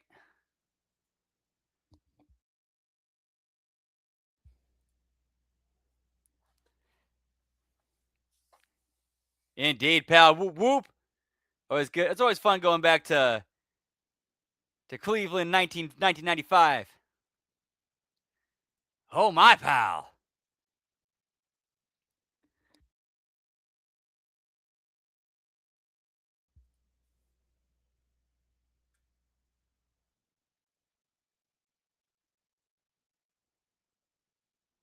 Yeah, it is impressive the things that a dude his size can do, or him being as big as he is. These things he can do, like as big as he is, he's very athletically impressive.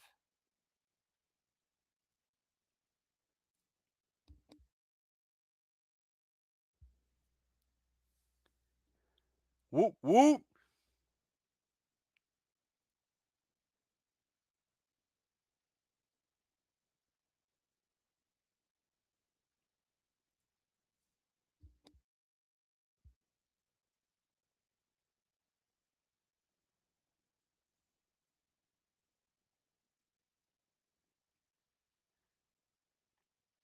Nice, Nelson. Good shit. Whoop whoop.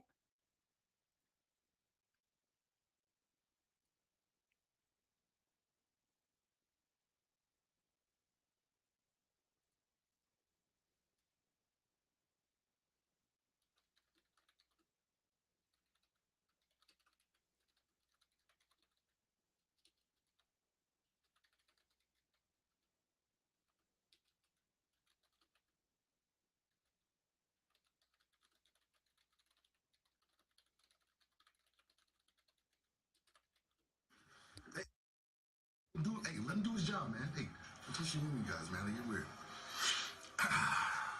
Well, ladies and gentlemen, it's I, Samoa Joe, and I'm joined by the ops. And I'm worried. See, last week, I put out an offer, and I am deathly afraid that it is not being heard. Please, hear these words, and allow me to explain myself in a very non-intimidating manner. You see, men like John Moxley, they're telling you how to think, Will. I don't want to do that. I want you to think whatever you want to think. Well, you got to realize that I see the momentum. I see the tide rising, Will. I know that you are destined for greatness. And some say that you will be a next world champion. Will, how much of you will there be left to remain champion? Will, with a man like me at your side, with men like us at your side, William, that could be a very long time. Now you may say to yourself, what are the advantages of this? I'll tell you what, in this organization, men like Hook, though he was unsuccessful last week, don't punish that man, no. This week he's all filming a movie. I make a few connections, I make a few calls, I put him to succeed. It's what I want to do for you. Anthony Bowens, long overlooked and underestimated. I will now provide an opportunity for him to succeed. This man here, Katsuyori Shibata, nowhere else in the world will he get than with us, the ops, and right here and right now. It is gonna be tough. I think So, William, if just know this. to be fair, agreed. If they're gonna try though, putting him in a faction is probably the best way to do it, so that we can kind of do it in the background. I'm gonna put up my hand to you one last time. And just know, William, if it is not accepted, I'll put out my fist. Samoa Joe once again extending the offer. There's nothing he does in a non-intimidating manner. No, it's not. No, it is not. So much could go wrong there.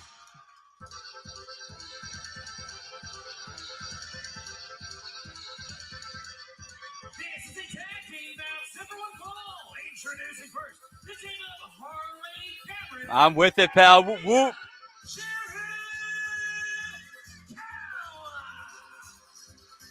Shirakawa seems to have woken Harley Cameron up from her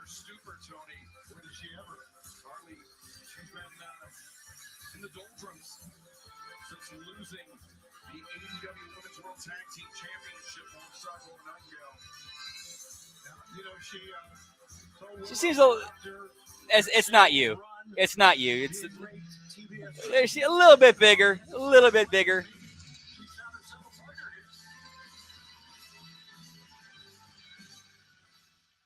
Oh, so is Chris Statlander supposed to be like Katana now? And their opponents, it's either Chris Statlander and Hikaru.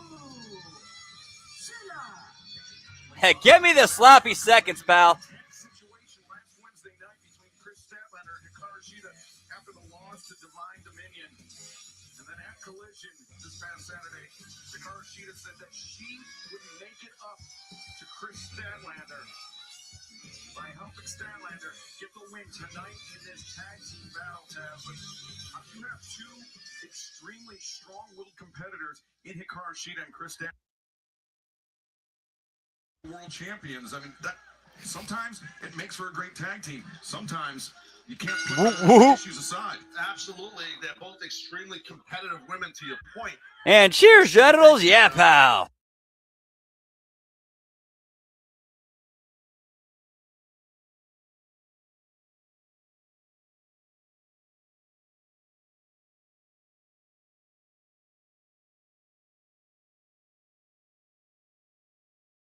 Back. She thinks they're not looking, Tony. well, she's come back with really a very perplexing attitude, if you will. No consistency or staying steady to like what's going on or the characters. Would have become the first AEW Women's Triple Crown champion. So that eluded her. And don't forget, we got an hour of Collision following tonight live coming up here on TBS. Right, we're in the second of 3 straight hours live here on TV. Yeah, pal. Whoop whoop. Backslide. Scott and Mina. They're nearly pinned her. A nice little sweep there by Mina. Very well done. Oh, drop kick. Yeah, Statlander was looking for her, but If they added that in game, I'd pop for that because okay, at least they're self-aware and making a rib out of it. Stairway to Hell live on TBS and HBO Max this Saturday night, Dude. 7 Central. Agreed. Yeah, Statlander looks. That's probably the best I've seen her look like with her ring gear. Like she looks so much better in black. It works for her. Here we go, Shida and Holly.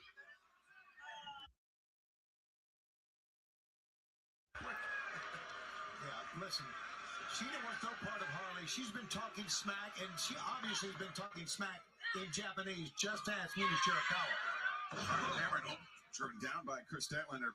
Harley, after losing the AEW Women's World Tag Team Championship, she asked Statlander, she said, hey, can you be my guiding light? Can you be the person that breaks me out of this? Statlander had no interest in it. And now Harley making a good counting of herself, taking Statlander down.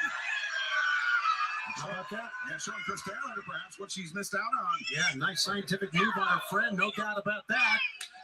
Hey, Harley's looking great here, gentlemen. I think she's improved so much. Leg sweep and setting up.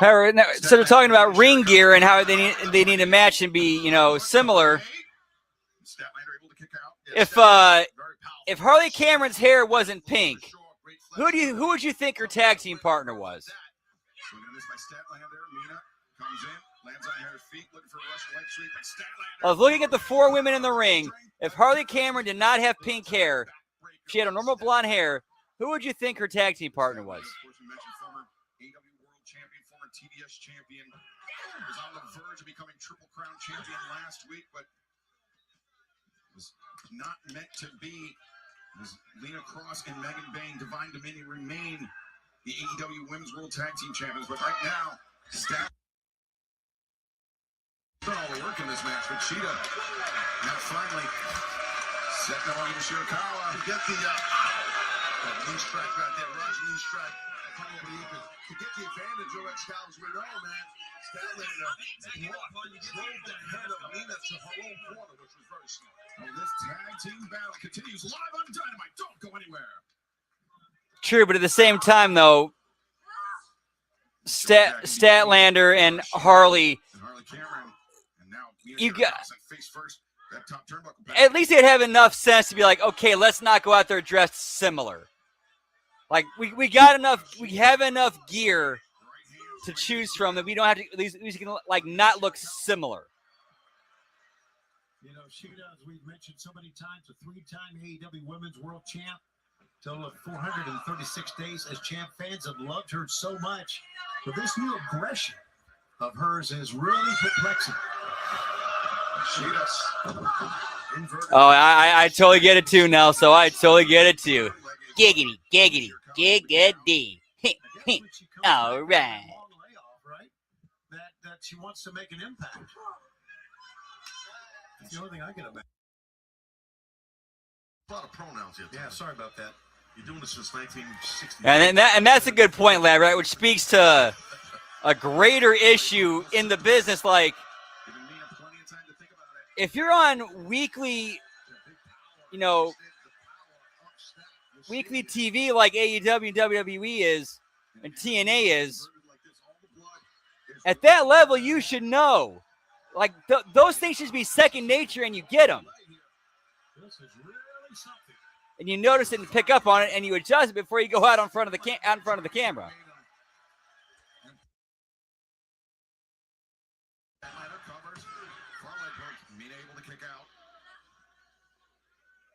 Admittedly, I am.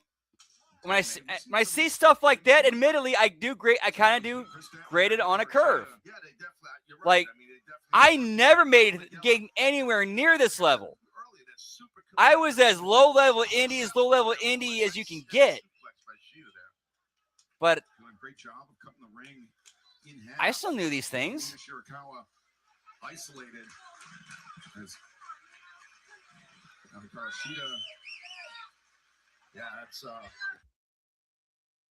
it's someone's lower back, clasping their jaw, pulling back. It's not a camel clutch, but it's in that, that vibe right there, Shivani, pulling on the head. Right, that's something. Yeah, that should have been caught backstage and never made it to air. That should have never made it to air unless it was a rib and a gimmick and part of the match, and they incorporated it into the match. Which they might have, I don't know. Isolating Mina Shirakawa, keeping Harley Cameron on the outside, helpless, powerless to aid her partner. Nice, Nelson. Whoop whoop. That is such a great book. That is one of the best wrestling books ever. Tag team action continues. It was Bret Hart's book. AEW Dynamite, our second. Yeah, and his time on the Indies, that was the end. That was where he learned all that stuff. A kick, the heel kick to the face of Mina Shirakawa. That's teamwork. Take another look at this. Yeah, and the stories he had from there too was fun. Whoop, whoop. But still the impact caught Mina flush, but Mina undeterred, firing back against her. Yeah, that looked nasty. Yeah, exactly. No quality control backstage. It's all right. You go out there. Dude, go out. All right, you got this much time. Go do your thing. She knows what's going on. She knows what she's saying.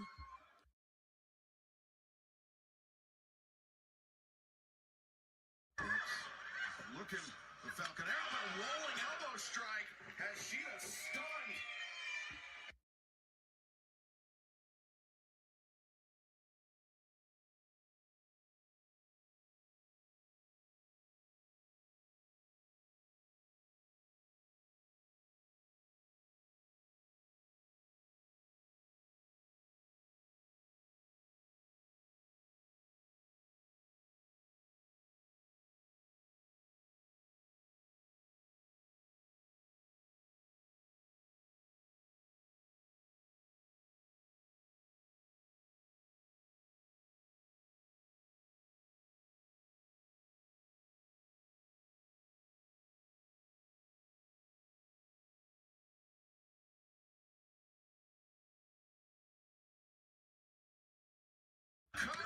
Nice, Nelson. Whoop. Harley Cameron. Yeah, who else can narrate that but Brett? And in his monotone, dry, sarcastic delivery. Now Mina Shirakawa to the top. Drop kick takes Statlander off her feet. Ooh, Statlander right back up. Harley catches the roundhouse kick. Mina now. Oh, yeah, definitely a good 5 pounds. Whoop, whoop. Flattens out Statlander. Covers. Leg brought down. No, here comes Sheeta there. They're breaking up. Big save by Sheeta. Yeah. She got right on Sheeta now. Statlander, Shivani, it's a 2-on-1 situation, more or less here. Yeah, Statlander is dazed. Well, at least I thought. Boy, she fooled us all, Taz. Yeah, she did. You're right. Yeah, she came up slowly like she was wobbly.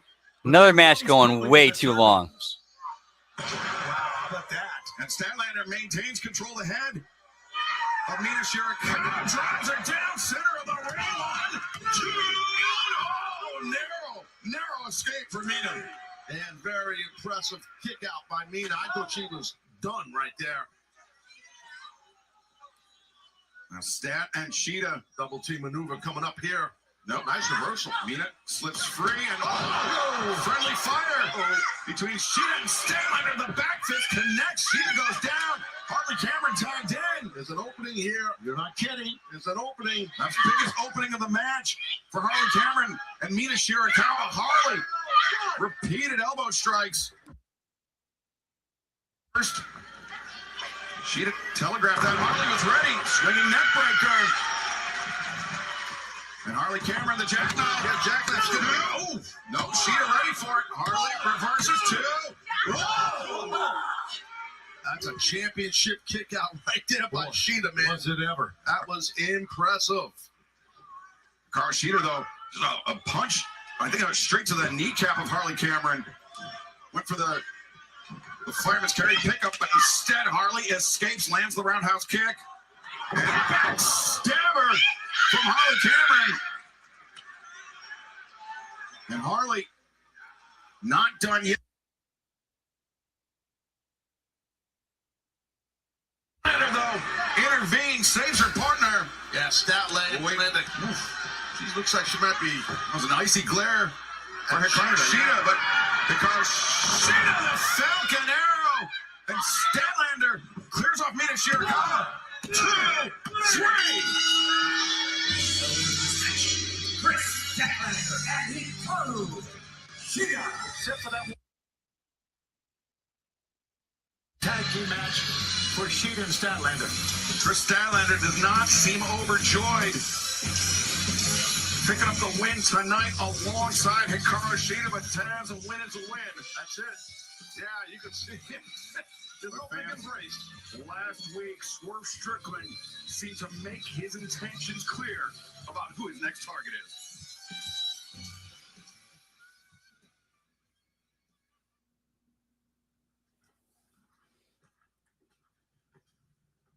Two months ago, I told everybody that I was after power. Power. It seems very few understand what it truly means. See, Enjoy, my man. Is being the one to decide who eats and who starves. Real power is being the man that nobody will stop and making sure the whole world sees it. From the most dangerous to the most violent, all the way to the most wanted. More power means more fear and more control. And there is nothing more dangerous than a man that desires power. And I want it all.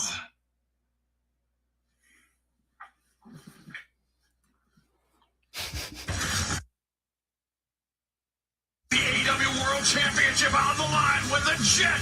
Kevin Knight challenges Darby Allin for the title. And hard commercial break time. All right, I'm gonna be right back. I'm gonna go make some mix up a little bit of this sauce I used to dip and I'm eating like steak or chicken. I like to mix up this combination of the Buffalo Wild Wings medium sauce and their Asian zing sauce, mainly because medium's the hottest sauce that they sell at my local grocery store.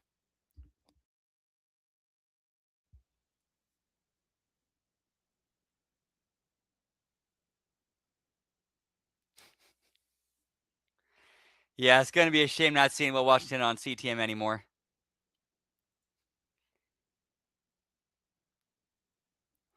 Yeah, I know, right? Like, the story's right there. The story is right there. You have a bounty hunter, and you have like a Mexican bandit character with a bounty on his head. The story's there. It's right there.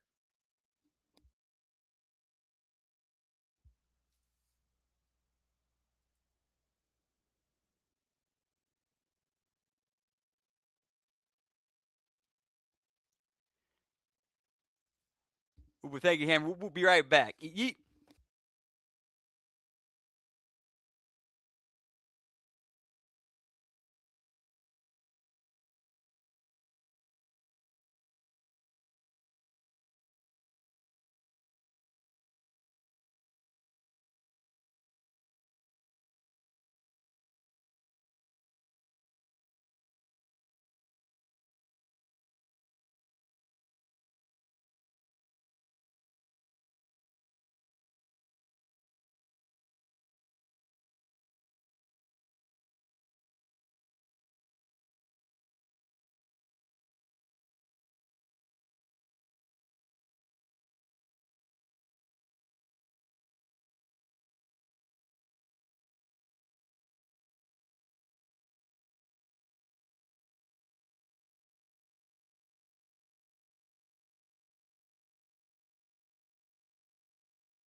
Whoop, whoop. But if you mess with my friends, there'll be hell to pay. Boom. Boom, boom, boom. 7 belts, 7 belts.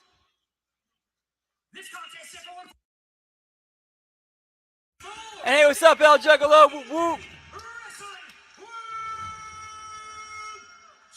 Yeah, man, but you know, to be fair,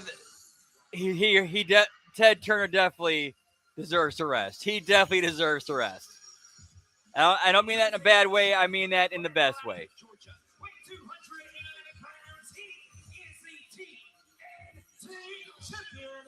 All right, the dude's given and contributed so much.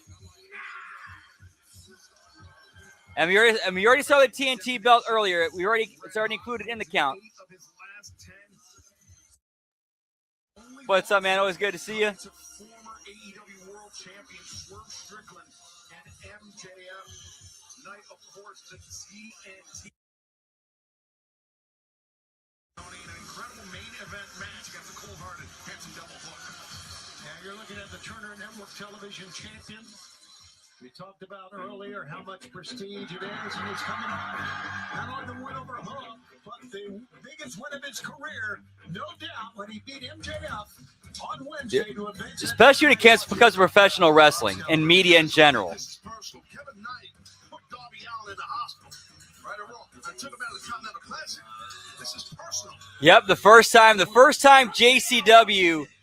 The first time the JCW Championship appeared on national TV was on Nitro. Whoop, whoop.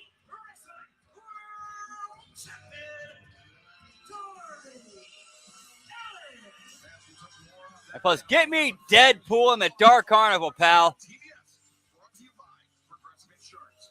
Keep your career moving forward. Visit Yeet, yeet. And that's now 8 belts. As it was late last year, the first match in the 2025 Continental Classic for both Darby Allin and Kevin Knight. Kevin Knight picked up the victory in that first match, but as you said, Darby Allin had to go to the hospital. That night, he was ruled out of competing in the Continental Classic. So not only, I'm sure, would he like to continue his hot streak of defending the AEW World Championship every single week since he's won the title, but he'd also like to avenge that loss against the Jet. Yeah, I know Darby Allin very well. I've had some deals years back, but this guy does not forgive or forget, meaning Allin. So Knight, this is going to be personal. I'm telling you, this is going to get real physical real quick. Yeah, and there's one thing Kevin Knight needs to realize, and we all realize, that there's no more wrestler as gutsy as Darby Allin. The gutsiest I've ever seen. I mean, coming back from the injury you guys were talking about, it's just amazing. Well, both men right there are the long lock-up with each other. That's a good way to feel out your opponent. Just to, no need to rush it, even though they have competed, as we touched on in the past. And if you get knocked out by a guy, like Darby did by Kevin Knight, you don't forget that stuff. That doesn't go away. On the surface level, stylistically at least, Kevin Knight and Darby Allin, very different professional wrestlers, Taz, but they do share a common thread in their introduction to the sport. Both men trained with the late Buddy Wayne in the Pacific Northwest. That is how they began their professional wrestling journey. In this AEW World Championship match here, live on this 3-hour broadcast. That was a pretty rough. All right, so my bad. We're actually at 9 belts tonight. 9 belts so far. Knight's like, we're competing. So I respect that out of Kevin. Yeah, so do I. And you know what? And a cheer genitals in a pear tree. Whoop, whoop.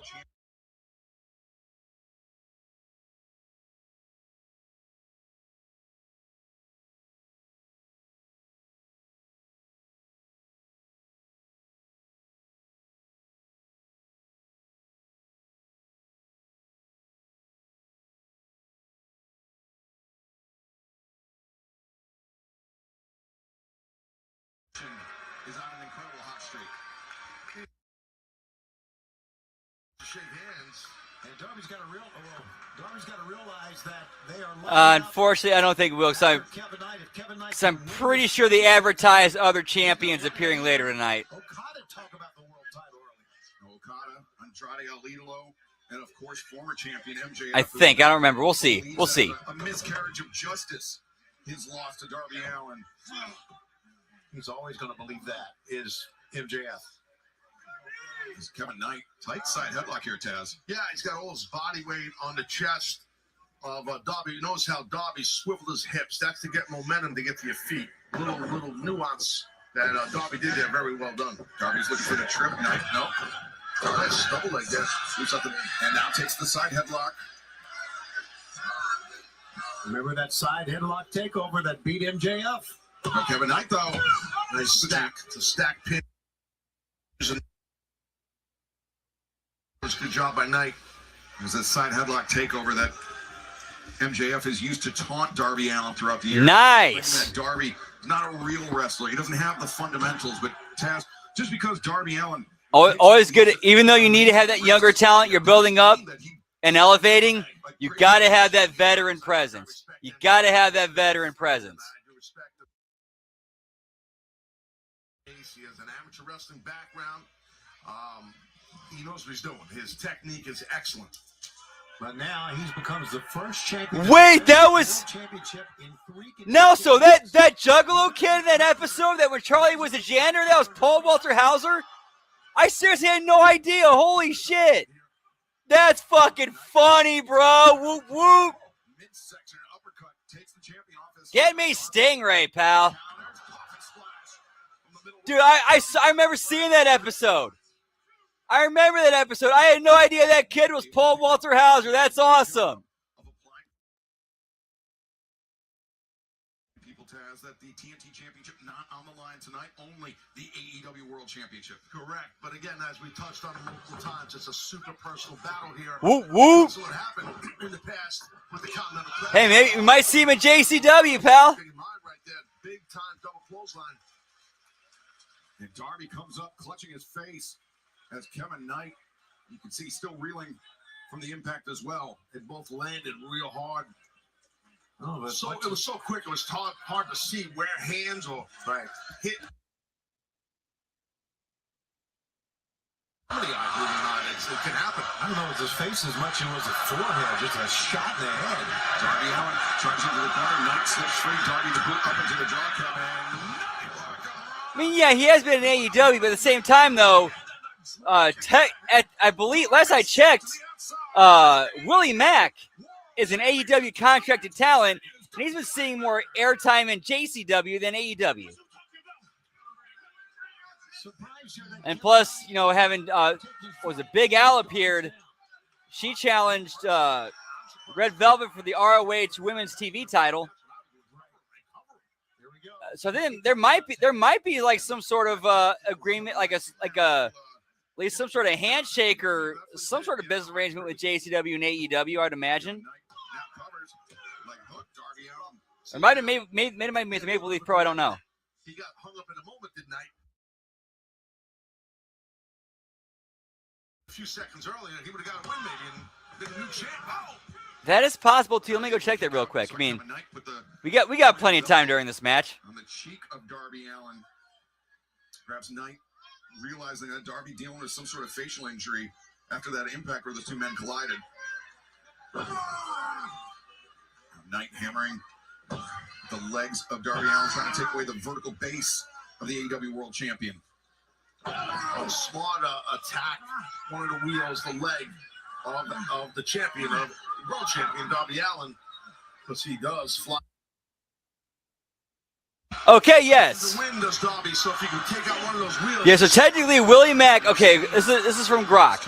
Willie Mack is under contract, still under contract with AEW, but it's basically what's known as a, quote, tier 0 deal. But basically per appearance, pay per appearance deal, not an actual full-time salaried one. Where you think you got him, he has no recourse but to lay down. Oh, he keeps coming back. I've seen a lot of guys take a lot of punishment in my career. I've dished out some punishment. Yes, you have. I have not seen, I mean, I hate to say it like this, but I just can't remember anyone take as much punishment and survive and thrive like a Darby Allin does. Seriously. Yeah, keep coming back, right? Yeah. Darby, right hands to the midsection, trying to prevent Kevin Knight from hitting what looks like it could be a... Says Kevin Knight, back into the ring, Darby. Missile drop kick. That is true. That is definitely a possibility. That is with the things that Willie Mack said publicly, that is possible. That is possible. But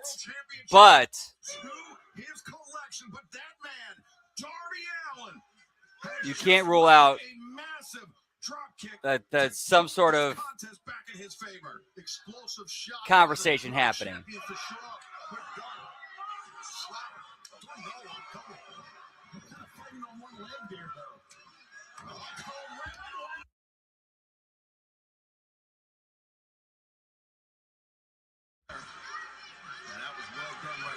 By Kevin Knight, kick out.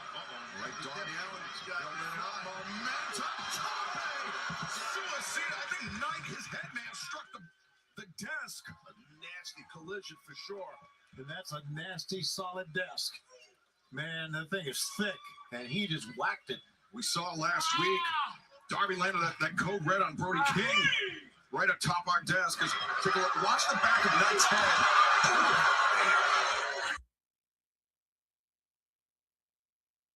Hopefully he's okay. That was Whiplash Jones, right? You're not kidding. That's a long way to put it. It's Darby setting Kevin Knight This is for the big one, man. It's for the world title. These guys don't care. Referee's giving them some leeway, and I don't blame him. I'm glad he's giving them some leeway. You've seen Darby do this in the past, sets his opponent up on the chair, and then lands a devastating drop kick.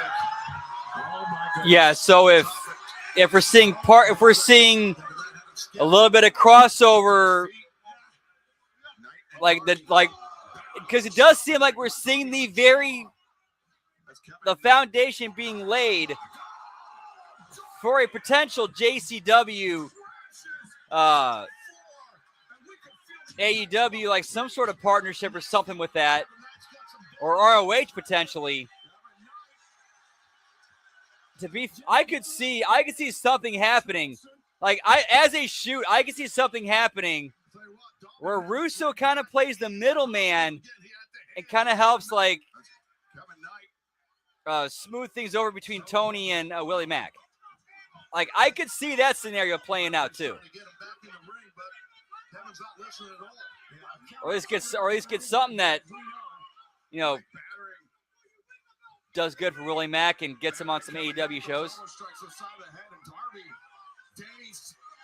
Atop our desk as Knight. Kevin's not done. What does he have in mind, Kevin Knight? I'm not sure. Do this. Kevin Knight. The clothesline, the springboard clothesline. Do they think the table is going to break off of that? Honestly, the table not breaking made it look even nastier.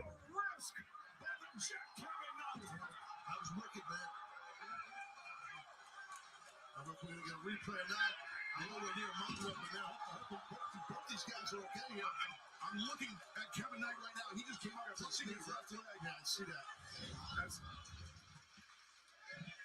All right, Kevin Knight trying to get to his feet, Excalibur. Darby, we know, was already sore. We understand coming into this one. After that, I'm not so sure how much Darby's got left.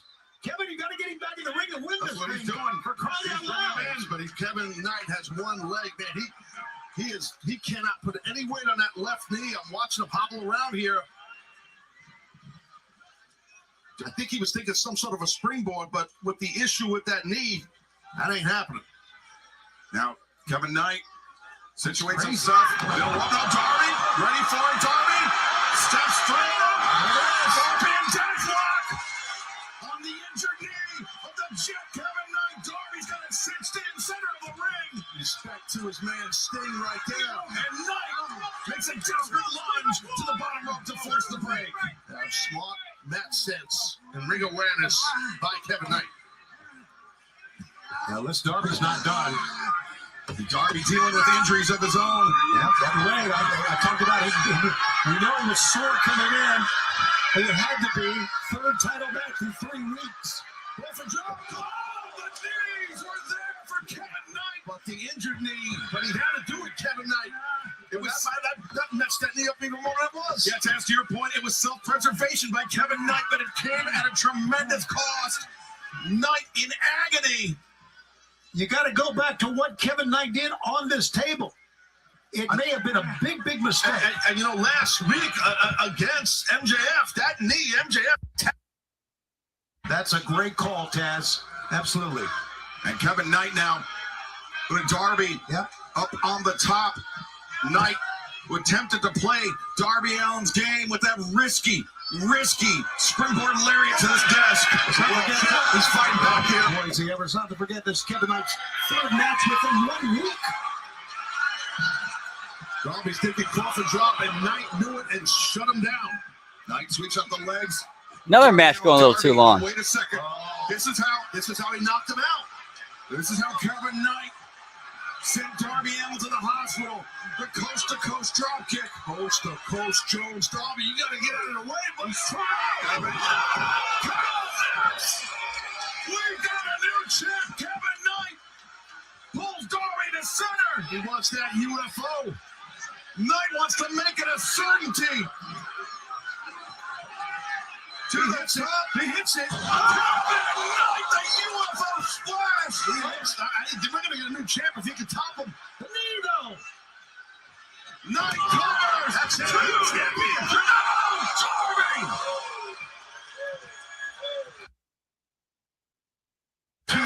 All right, as far as matches goes, this is not a bad match. Like, this is actually an entertaining, well-done match. It's not a TV match. This is like a pay-per-view blow-off match.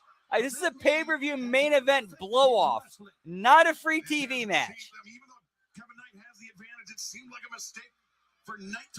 Like, this is the match I'd expect to watch after watching like a months-long story develop between these guys.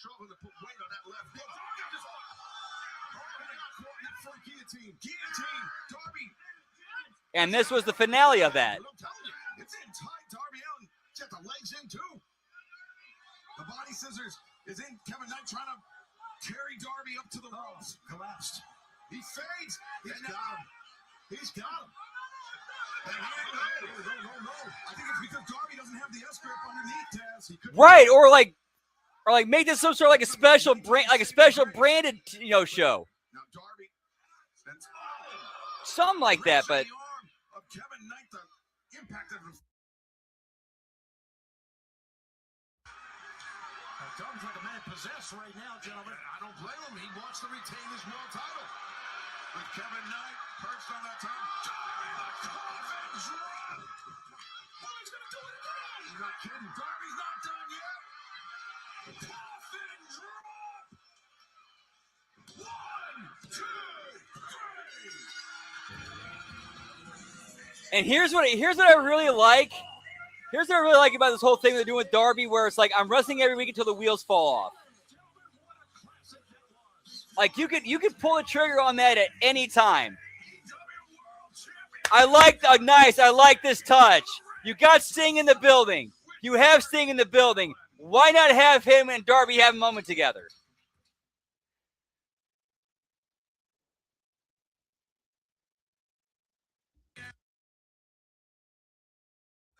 Kevin Knight fending off the challenge of the TNT Championship.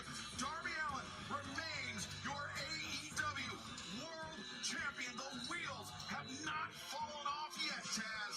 No, you're right. What a battle these two men had for sure.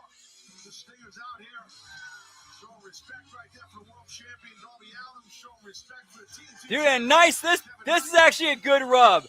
A really good rub for Kevin Knight. Even though he went under, he got a rub. Like, Kevin Knight came out of this looking better than he did going into it.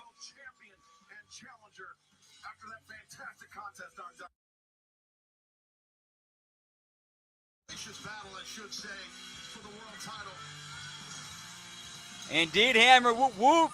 Yeah, very emotional night on many, many levels, as you know, for all of us. And Sting comes out. Darby Allin survives Kevin Knight. That's all you can say, survived Kevin Knight. And Kevin Knight, despite the fact that he didn't walk away with the AEW World Championship tonight, the finish and the post match business, good stuff. Good stuff. Real talk with Darby Allin. This is intestinal fortitude is through the roof, especially with that World Championship now. He's more desperate. He lives his life in a desperate state. In fact, to that finish and that post-match business, I'll give that a cheers, Genitals. Whoop, whoop.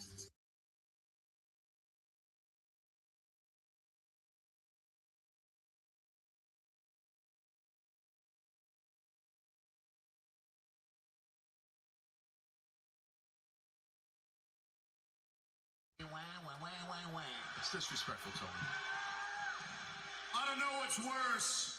The fact that I have to be in the Carolinas, or the fact that this reign of terror of yours is still continuing. Listen to me, Darby. Nobody wants to see you with that world title anymore, okay, bud? Who asked you? Shut your mouth. Enough is enough, kid. This has been cute. It's been fun. But it's time to give me that rematch that you owe me, okay? Rematch time.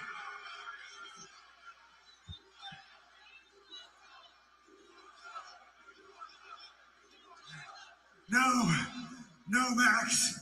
I told you if you want a rematch, you're going to have to put something on the line.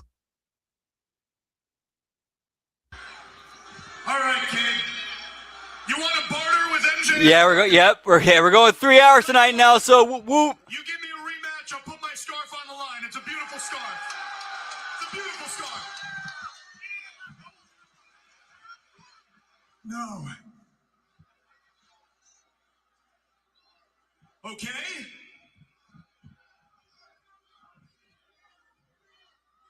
I'll tell you what. Nah, that's between you two. That is between you two. Right here on the line. That's big. Say yes. No. Yeah, that's between you two. That's between you two. I'm not. Yeah. You're starting to piss me off, okay, guy? Tell you what. Everybody loves money, all right? You give me a rematch, and I'll give you $1 million. Oh! You're gonna say no to $1 million? You're talking to a guy who used to be homeless in his car under a bridge. Your money's no good here, man. All right, you little troll. Woo What do you woo. want? Woo! What do you want?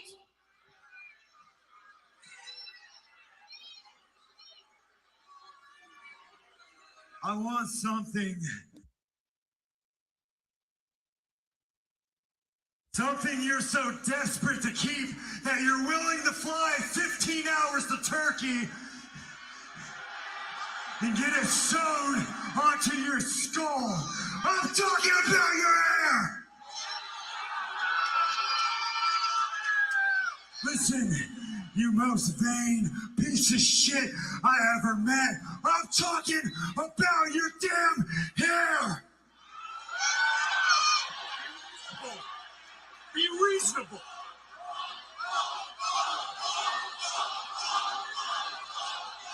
Be reasonable, Darby. Be reasonable. Be reasonable. Next week, contract signing. Championship versus... Dude, I can totally, Hammer, I can cheers to that, pal. I can cheers to that. Whoop, whoop. Stand up for your state, whether it's the one you were born in and the one you're living in, that you call your home. Stand up for it. Whoop, whoop.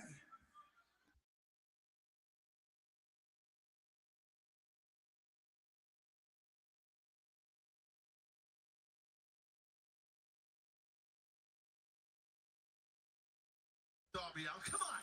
What's something to shake the Well, how bad do you want it, Taz, right? We heard like an honor mention the world title on Dynamite. The Rainmaker Kazuchika Okada said he wasn't content with just the AEW International Championship.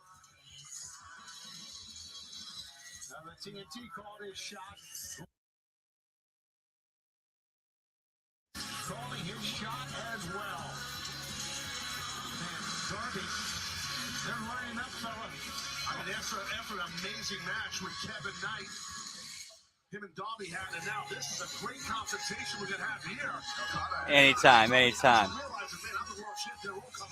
Much love. Whoop, whoop.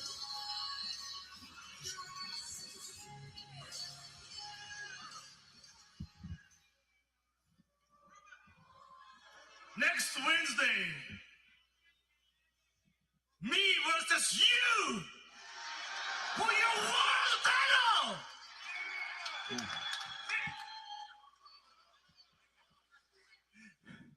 It's on, bitch. Darby Allin accepts the challenge of the Rainmaker Kazuchika Okada for next Wednesday. Dynamite in Asheville, North Carolina. Darby Allin, Kazuchika Okada for the AEW World Championship. Kick off our third hour, and right now, let's head to the back at Renee Paquette. Looking to get a medical update on Will Ospreay's condition. Doctor, what is your final verdict? So, Mr. Ospreay, against medical advice, went to Japan. Luckily, he didn't worsen anything. Actually, when he returned, I did an exam on him and he actually improved. So whatever training he's doing, we're going to keep doing it. And to that point where he's going to get an MRI this week. And if it's cleared, I'm going to clear him. Well, Will, that brings me to you. I mean, we've seen you training with them. Obviously, they've been having some sort of influence on you. What is your relationship with the Death Riders? I mean, look, I appreciate them letting me in on the training, but I'm not a Death Rider. I never will be a Death Rider. I just know there's things that I don't want to do that I know I have to do to get to where I want to be. Great. Well, we'll keep everybody updated on your medical status as we get any more information. But guys, back to you. Thanks. Like this, like what they've been doing with Ospreay the last few weeks. This is what they need to be doing with Ospreay most of the time. Have him in, segments where he doesn't have to do wrestle matches and bump. He's Will Ospreay. He gets himself and his character and his gimmick over. One-on-one here tonight on Collision. I'm Excalibur Joel. Like seriously, like these last 2 weeks of Ospreay with the stuff with him with the Death Riders and those pre-tasting vignettes. Like I've had so much more enjoyment watching him in those than in any wrestling match he's been in the last 6 months.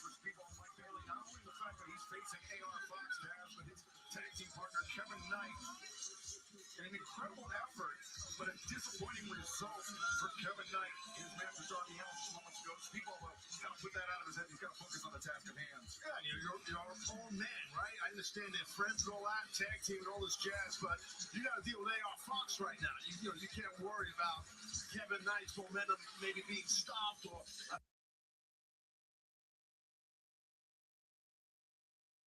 Real competitor in AR Fox. You got to be ready. I tell you, AR Fox, who's been sidelined by an injury, has come back, and I'm telling you guys, take a look at the physique. He is looking better than ever. Look at that, man. He's in great shape. Yes, he is. Here, Fox, truly innovative high flyer. But Speedball Mike Bailey, that Taekwondo background and a high-flying arsenal of his own as well. I never trust someone when they go to shake my hand before a fight. Well, I don't like that. You don't trust many people anyway, do you? Hate everyone's rules. Here, Fox takes down Speedball Mike Bailey. Speedball attempts with Fox. Blocked it now. Speedball lands on his feet. There, Fox. Nice side headlock. Fox, despite the unique, unexpected offense of AR Fox, they both went for arm drags there. Strong fun. All right, so this match is clearly going to go for a bit. Fox was trying to block it, but Match is going to go for a minute. So I'm going to pack a bowl, and then I'm going to step outside for a little smoky tokey. Yeah, that's a block. And now Speedball Mike Bailey. We're trying to moonsault. No. Fox back into the ring, sweeps up the legs of Bailey. And now Fox over the top. No, went for the stop. Speedball avoided it twice. Fox charging in. Speedball Mike. What timing, what anticipation by Speedball. Amazing. And I think, the shoulder. Yeah, it might have been that Bailey landed on the top of the shoulder area of Fox. Amazing body control by Speedball. Look at this. Stops, but then now Speedball. I mean, the timing of Speedball Mike Bailey is incredible. To pull that off, and now Bailey back to live action. This drop kick takes Fox off of his feet. Speedball Mike Bailey gains the advantages. This match continues tonight on Collision.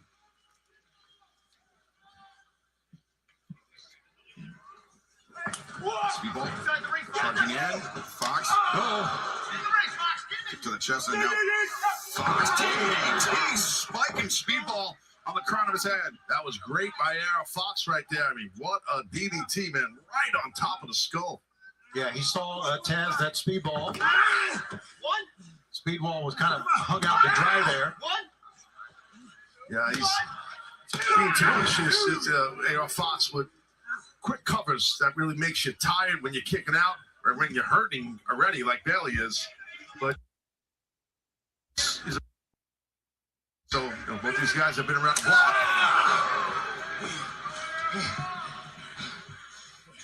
Bailey Retreating to the corner. Yeah, and with that, stepping outside. Be right back here in a minute. Whoop, whoop. Thought he was going to win knee drop.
All right, sorry that, guys. We're back. Whoop, whoop. Get out of bounds and get out of the ring.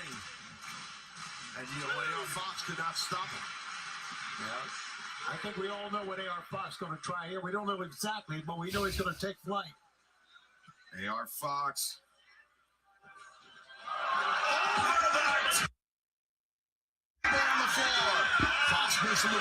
100 Nelso. Yeah, Fox, boy, he is Exactly. We're here to have fun and have a good time. As Fox returns to the top rope, Speedball Mike Bailey returns. And you know, and forget about, you know, escape from, you know, the shit the real world throws at us. Able to kick out. Fans, you saw the special programming note at the bottom of your screen.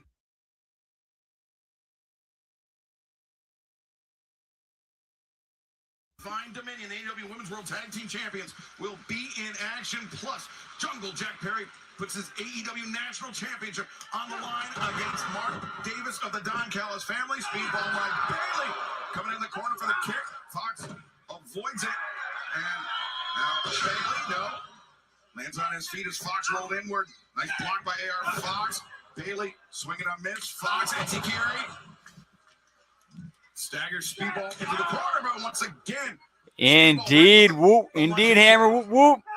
Fox, oh, wow. He was looking for low-man pain, but Speedball hung on to the ropes, blocking it, and now Speedball Mike Bailey. The knees! Bailey covers 2, 3. There's your winner, Speedball. Bailey. Very small move by Speedball, hanging onto the ropes, captured the win. Man, those knees coming down like that. Give me the ultimate weapon, pal. Good luck. You're not kicking out of that. A hard-earned victory for Speedball Mike Bailey, but this past Saturday, Willow Nightingale made the 9th defense of her TBS championship, and earlier today, our cameras caught up with the champ.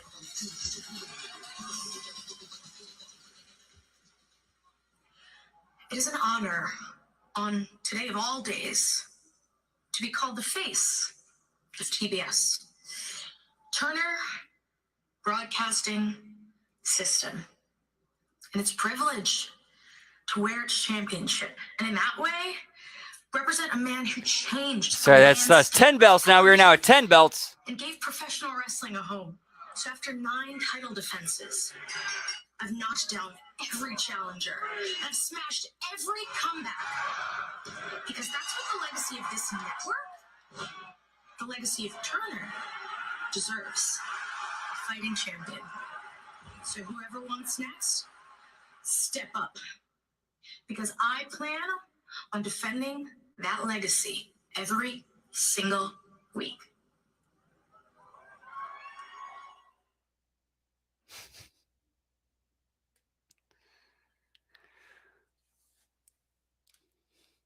Lay that trap out perfectly, pal. Whoop, whoop.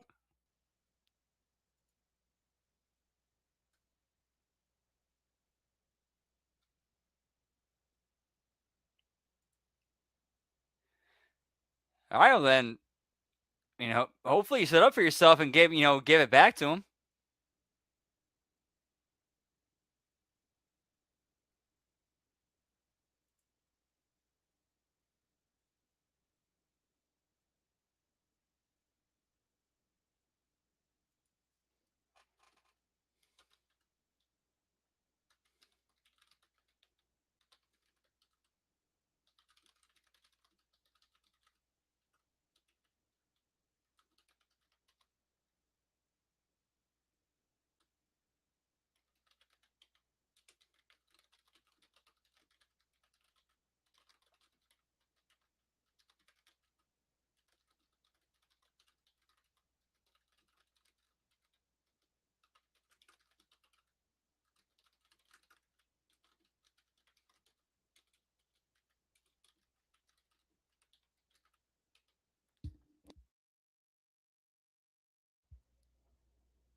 Yeah, unfortunately, way she goes sometimes, boys.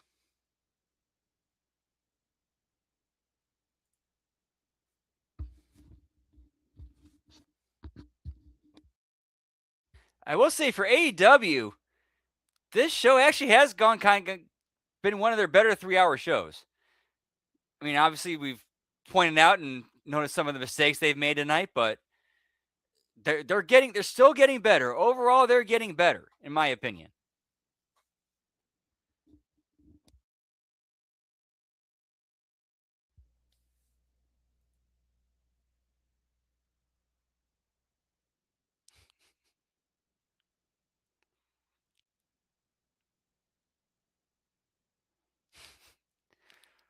Well done, Hammer. Whoop whoop. Yeah, all it takes is just laying that trap, that little pebble in the pond, and then they bite, or that whatever cliche you want to use.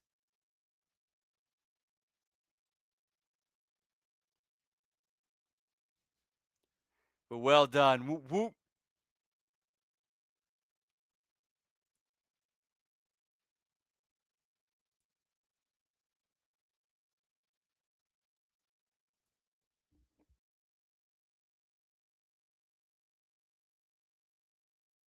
And we are now back with another Death Rider video. Cheers, genitals. Whoop whoop.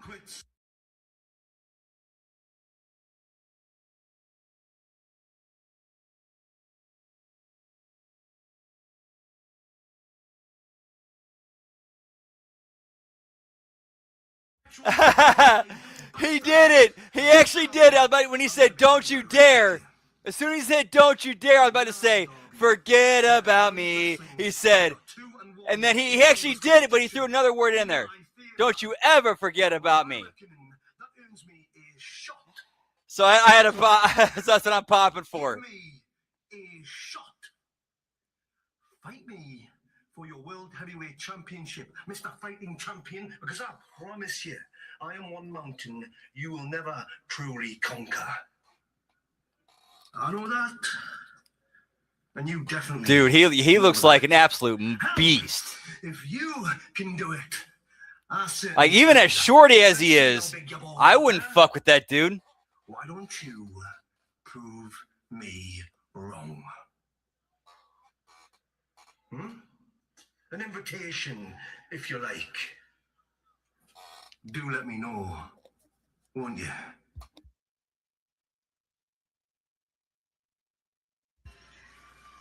Bastard Pac, he's looked ultra impressive as of late.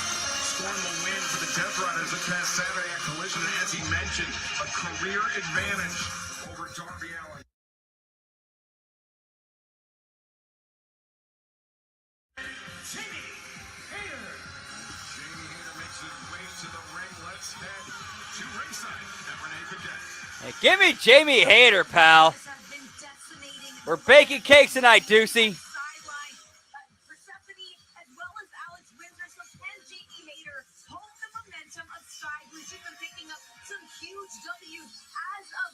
Now she takes on arguably the hardest hitting woman in this division. Tonight it is one-on-one. Woo, woo. Sky Blue.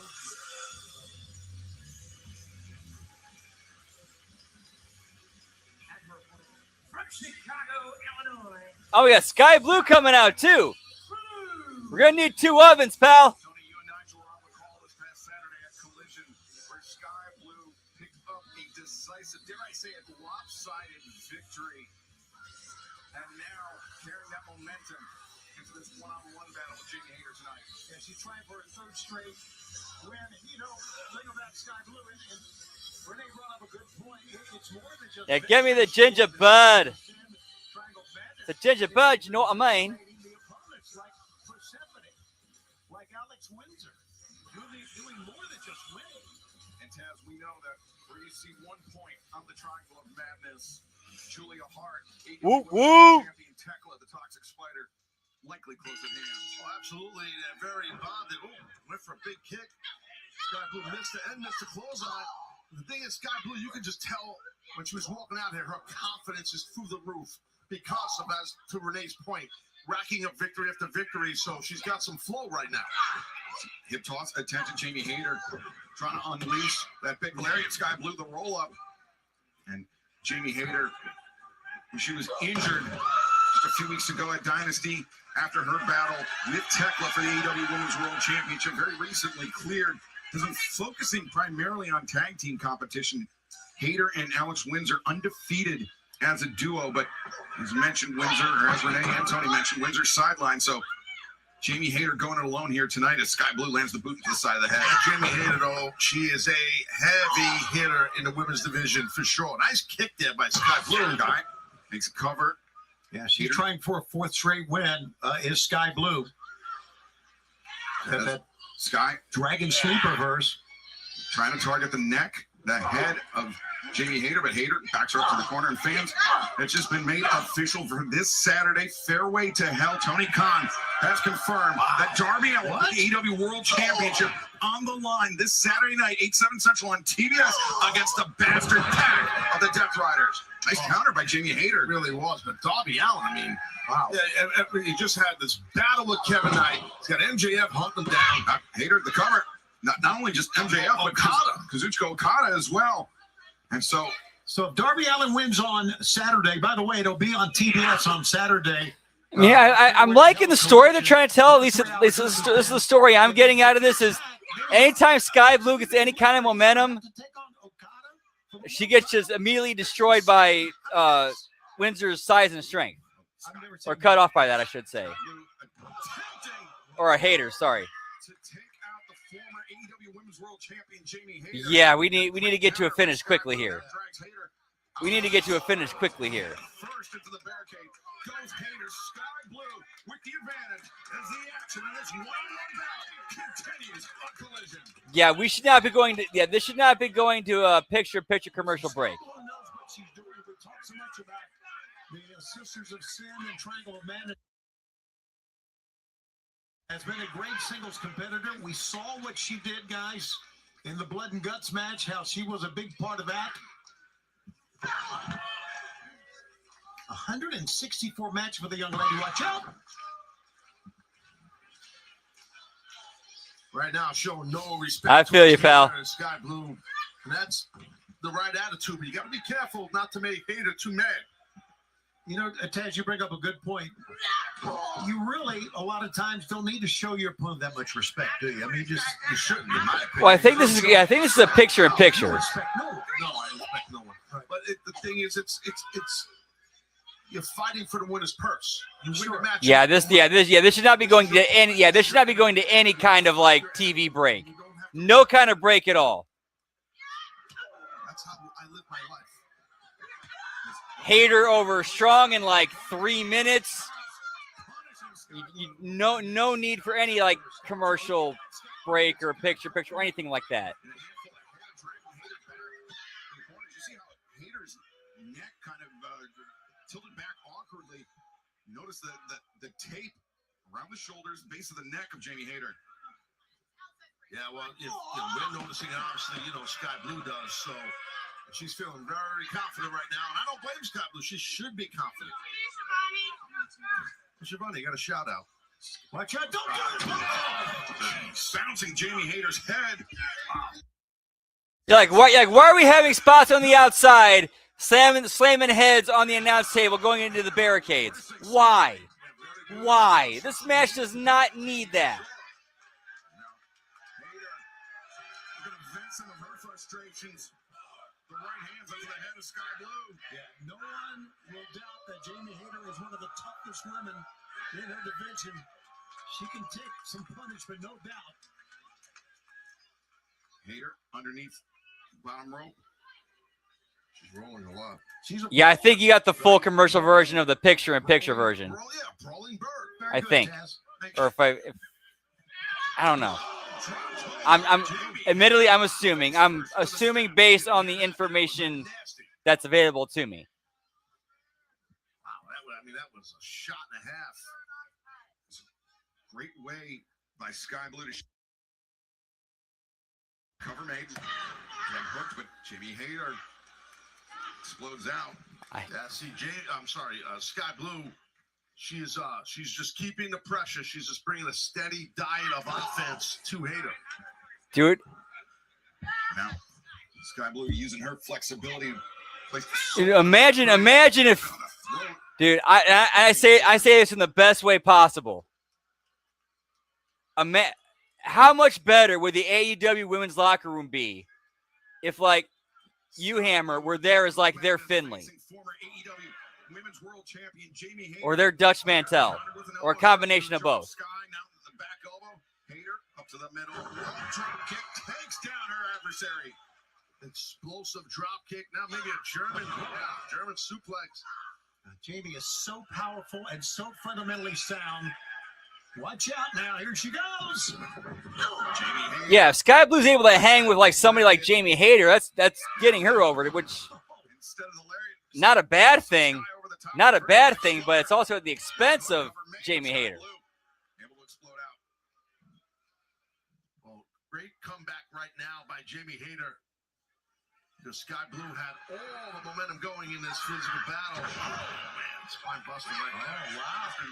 Hayter. That would be awesome if it did. I really hope it does. On Sky Blue, Jamie Hayter. Remember, she was targeted by Tekla when Tekla arrived here in AEW. First time ever, you're right. That was last year. Now Jamie Hayter looking for the Haterade Sky Blue. Yeah, they're clearly building the Brawling Birds to be the ones who like defeat Megan Bain and her partner for the belts. They're obviously being built up as the next champions.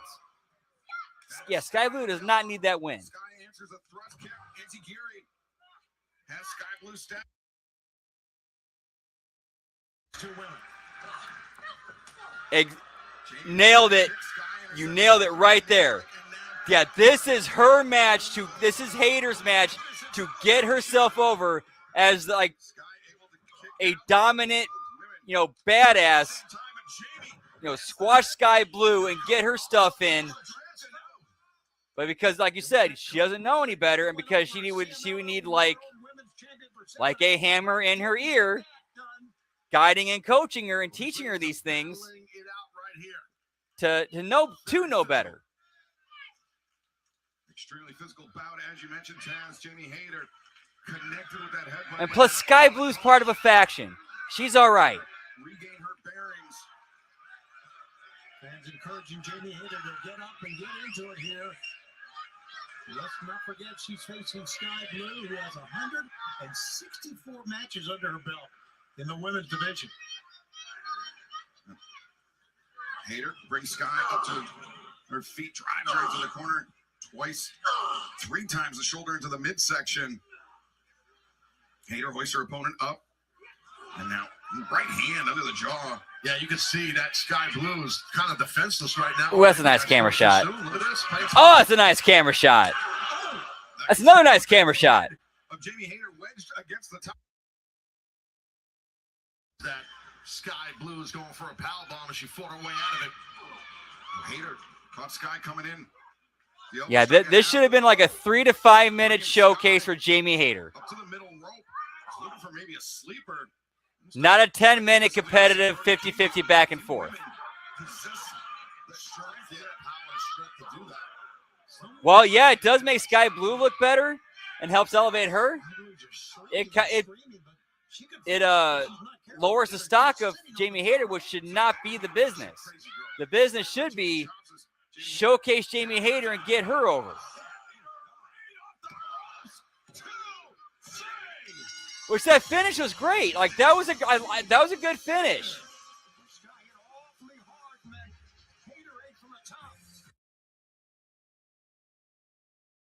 Was kicking out. That was a tough landing for her. That was the impact of the lariat followed up by the landing that scored the win for Jamie Hayter. And a measure of revenge. Yep. Yeah, that was definitely a poor decision right there, turning Sky Blue heel, because they needed just somebody to team up with Julia Hart. That's 11 belts.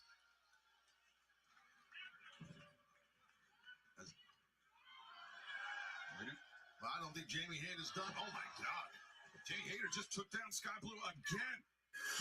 She wants Tabla and Julia to come in a ring. I think she's using Sky Blue as bait in essence. But Tekla pulling back. Julia Hart from entering the fray. Obviously the Triangle of Madness, something in mind for Jamie Hayter. But right now, understand our cameras are with Don Callis. I'm so happy. Everything's coming up the Don Callis family this Saturday in West Palm Beach, Florida.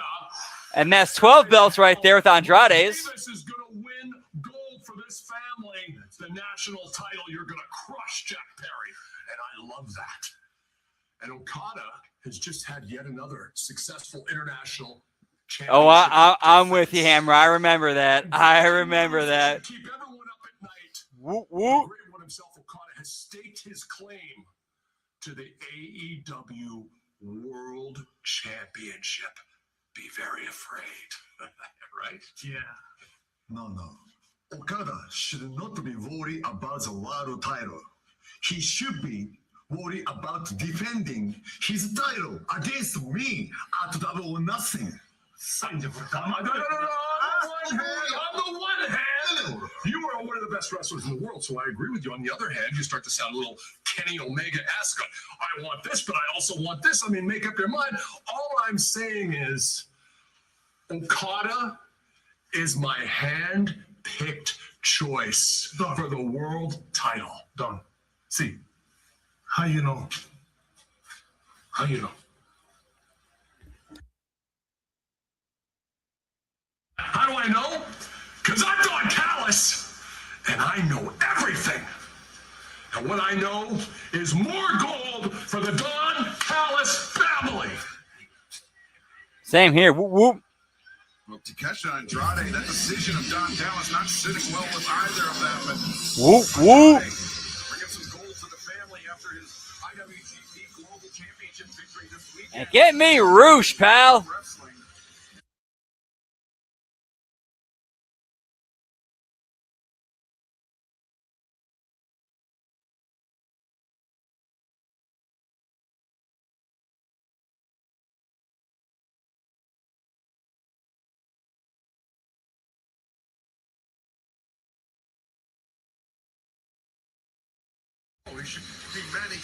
Okay, this is not going to be long. This is not going to be long.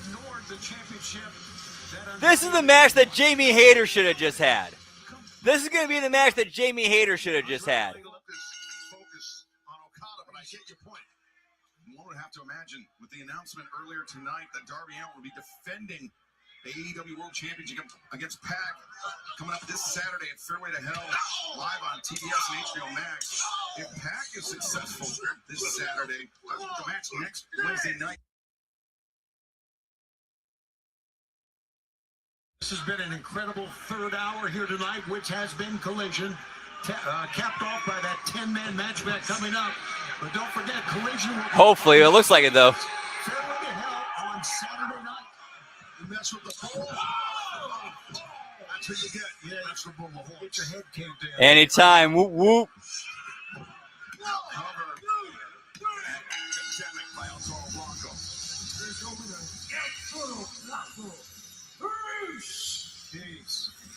Roosh has been on a path of destruction as of late. Yet another win. I would venture to say that we have the most impressive lineup. Like, if you were ever hired in one of the major companies, like, I could see you doing a tremendous job, like being the Fit Finley for their women's division. You know, / Dutch Mantel with the knockouts.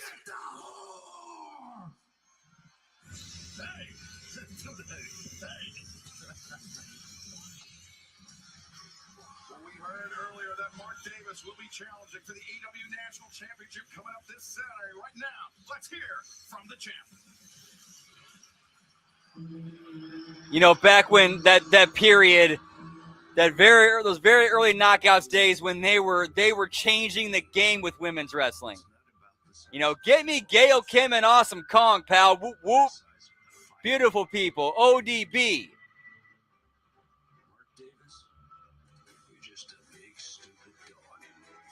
Really? That's awesome. That's awesome.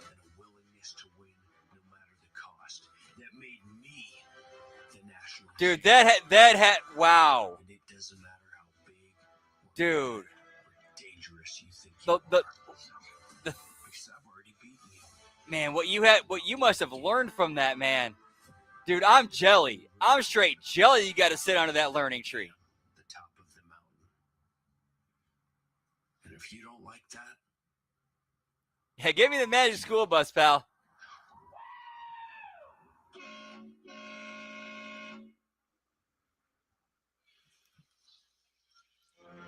Jack Perry, Doug Zimmer, Mark Davis, one-on-one this Saturday night, Fairway to Hell, 8/7 Central on TBS. Yeah, that was actually one of the best parts of NXT the other night or last night was him being on there.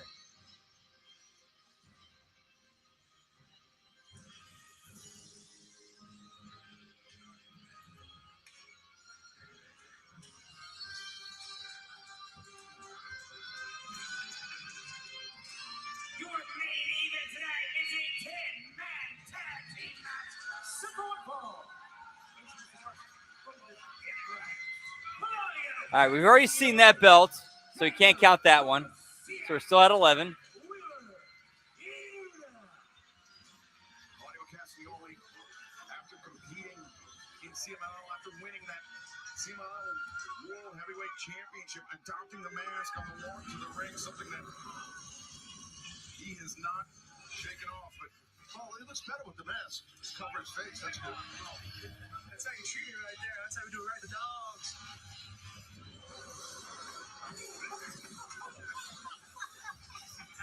That's how we do it with the dogs. That's how we do it. And also, I watched one thing I'll never forget too about Fit Finley. I'll never ever forget when Bobby Lashley debuted. His first program was with Fit Finley. Like his first long-term feud program was with Fit Finley. I watched Lashley grow and get better every single time that they were in the ring together.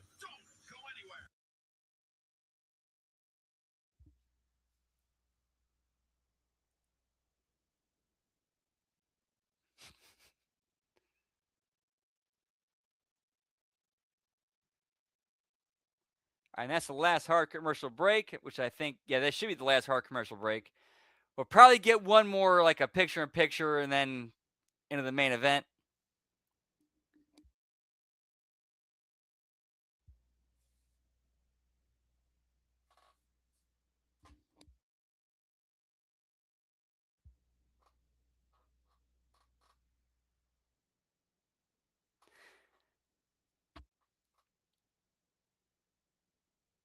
Yeah, that's one thing I'll never forget. Like from the early, like the mid part of the 2000s when I was watching Lashley coming up, and like as soon as I saw him on TV, like this was gonna be the guy. He's gonna be the guy at some point. And then they put him with Finley, and he just kept getting better every single time.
Bro, come on. Oh, dude.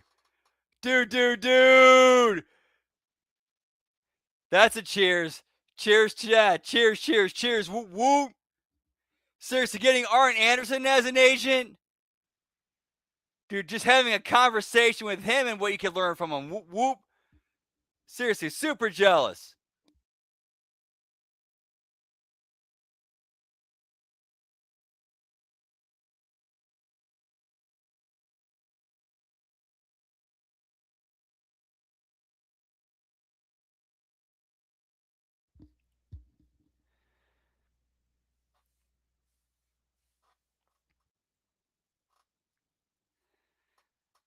Man, it's being able to get just have a conversation with that dude and be able to pick his brain. Man, like that is a treasure chest of knowledge and experience. This 10-man tag team match just moments away. Jon Moxley, the AEW Continental Champion, joining us here at the desk. Devin, hang out. That's cool. Whatever you want to do there, champ. That's your match to begin this 3-hour telecast.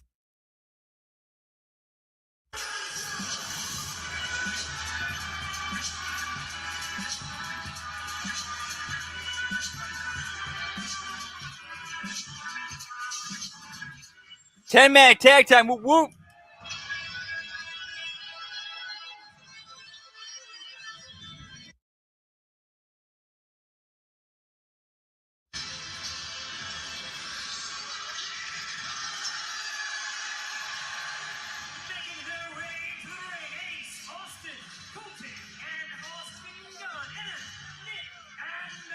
Jackson,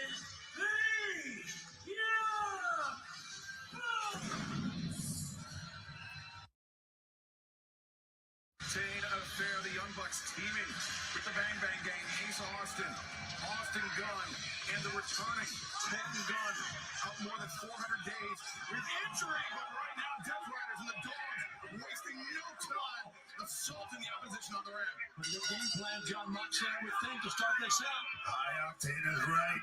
Whoop, whoop. It's the right thing to do. I mean, the Bucks and the Guns were showboating on the ramp. I don't blame the Death Riders for getting all over. High Octane is right. We're flooring the pedal all the way to the floor right from the jump, it looks like. Daniel Garcia, Wheeler Yuta for a suplex, but Matt and Nick Jackson one step ahead of the Death Riders. Right here, you got one of the best tag teams we've ever seen in the Young Bucks, one of the best tag teams in history against one of the best tag teams going right now. When the Yuta and Daniel Garcia, what is going on here? This is some kind of human situation. It's making me uncomfortable. It's definitely what's going to happen. It's definitely. Did Moxley really just say human centipede? Technically, Taz, it would be. Never mind. As the Bang Bang Gang. Colton Gunn has Claudio Castagnoli pinned up against our announce desk as. Oh, Lord. A lot of right hands right now. Punches everywhere. Well, Anytime, anytime. So you know he's fired up about getting involved in this. No, one too many times. Yeah, maybe a little too fired up. Much love. Whoop, whoop. No, you're right about that, John. Meanwhile, inside the ring, the Bang Bang Gang and the Young Bucks with the advantage. Claudio Castagnoli caught charging in. A double hammer throw. Castagnoli reverses. Just too strong. And if that's part of the training, at least I'd be asking, well, Tony Khan's a billionaire. Can we at least have iPads strapped to our heads so it can be a human scent iPad? Like this right here. Castagnoli was charging in, but Nick Jackson caught him. Wheeler Yuta catches Matt Jackson upside down. Ace Austin. Bodies flying everywhere. Sends Yuta to the outside. This is the pace the Young Bucks want. Right. Austin trying to show off that Garcia hit. It still hasn't learned how to read. How do we get this thing to learn how to read?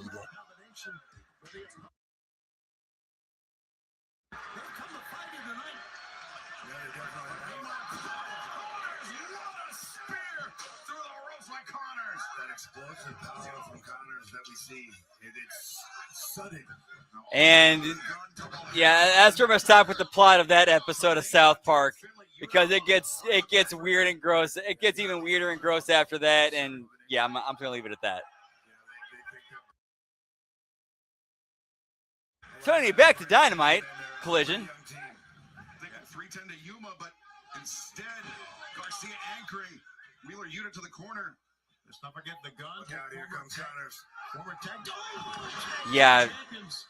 Wait, 10 people in the ring. It's basically a car crash spot fest. So yeah, sit back and enjoy the ride. And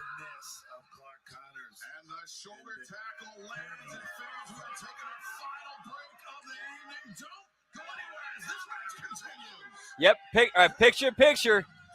Yeah, here's a picture break. Whoop, whoop. The dirty fighting tactics of Finley.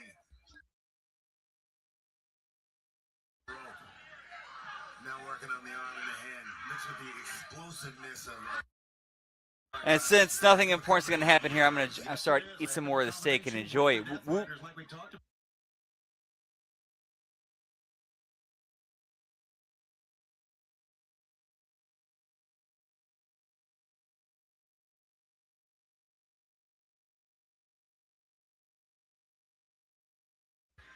Friends, a lot of affiliates, a lot of people that. Actually, let me turn this light off real quick. Also, a lot of people that hate you guys. Let's call a spade a spade. Well, Not quite as pink as I'd like it. A little bit more done than I would like it, but you know, it's still edible. I'm not gonna get sick eating it, and it's still delicious. Whoop whoop. Yeah, pal.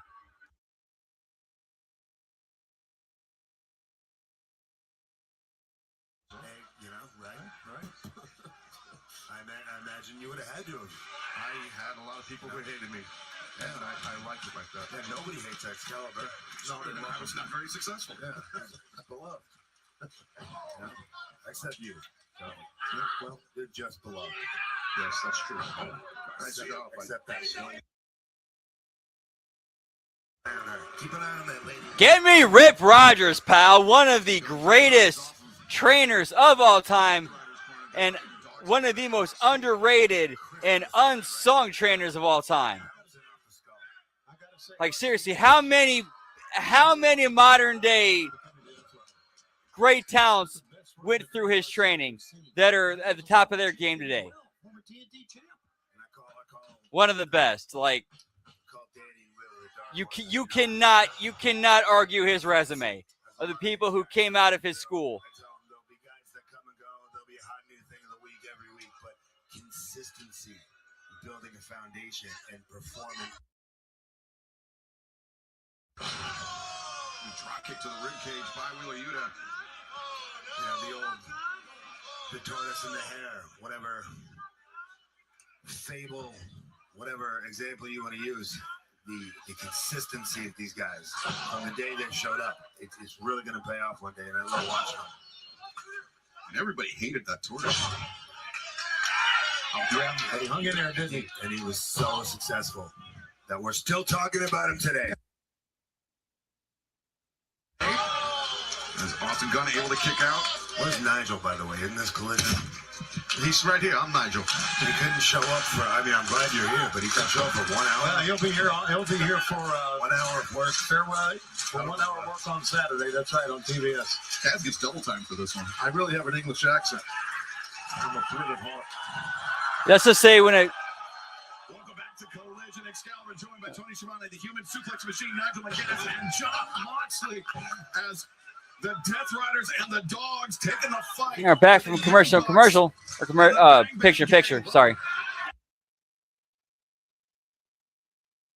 And Wild is right, and the Bucks really thrive, and their teammates thrive winning. So for lack of a better term, the best way to put it is when it's a party atmosphere. It's everybody's just flying everywhere with people clapping and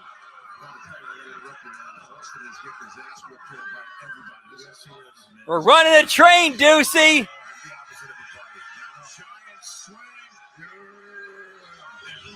Goes Austin Gunn, Yuta grazing blow with the drop kick. Cover. Shoot. Colton Gunn and Nick Jackson there, you know.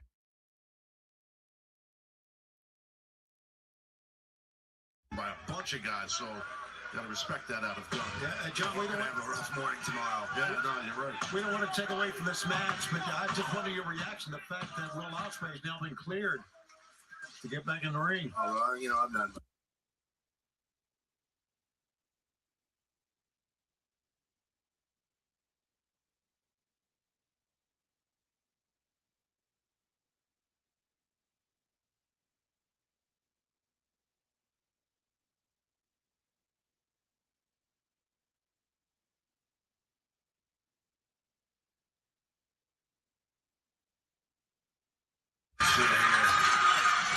Oh, that's a good steak, pal. Whoop, whoop.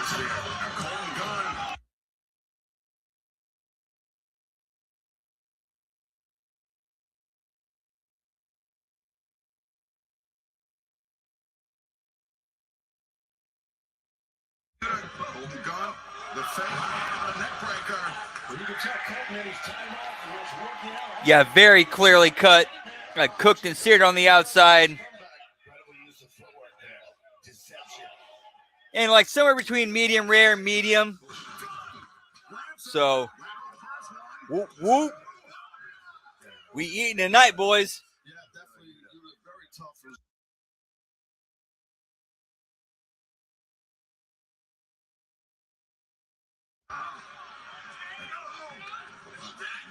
Claudio Castagnoli grabbing the boot. Colton Gunn. Colton sending his own partner, Ace Austin, over the top, crashing into Castagnoli on the outside. Oh, jaw first on the top turnbuckle pad, gentlemen. Look at that. Yeah, by you to get out of the way. Daniel Garcia will turn you in. Dragon Tamer locked in and not missing this opportunity. The stomp, Garcia, the cover, 1, 2. No, Colton Gunn able to kick out.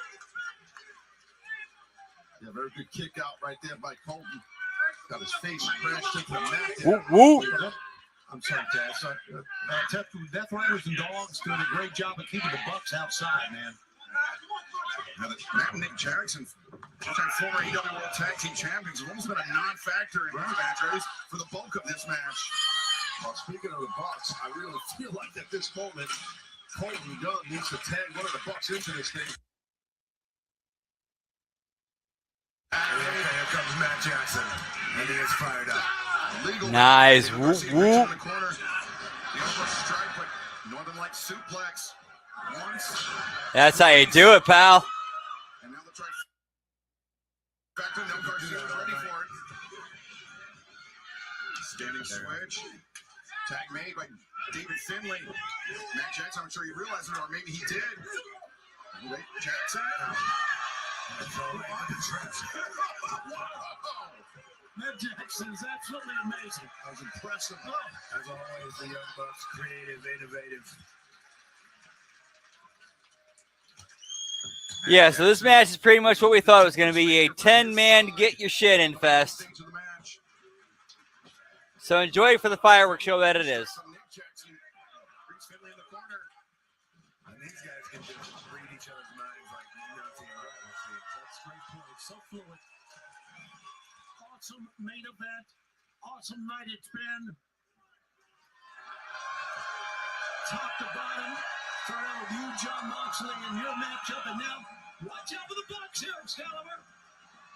Matt and Nick Jackson. Stare.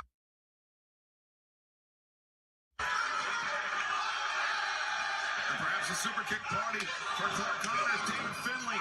Chopped down to one knee. And the Young Bucks look great. Super kick to Danny. Oh, yeah. That was fun. Ooh. Garcia and Yuta. Super kick out of the ring. Finlay. Crashes down. The Young Bucks with the advantage. He might have swallowed some teeth. Yeah, Finley's in grave danger right now. I get Danny smelling salt. BT trigger. Finlay goes down. 1, 2. No, Yuta there to break things up. Great save by Yuta. You mentioned earlier the Bucks had not been much of a factor early, but they are now, Excalibur. They certainly are. Now Ace Austin looking to leave his imprint on this match. So strong. The deep squat, the Death Valley driver, but Claudio Castagnoli high fist. Who's strong now, bitch? Oh, who's strong now, bitch? We're both Matt and Nick Jackson. 3, 2. All right, waterfall spot number 1. No. Ace Austin. Receiving Austin Gunn sent over the top. Don't go chasing waterfalls. Please stick to the rivers and the lakes like you used to.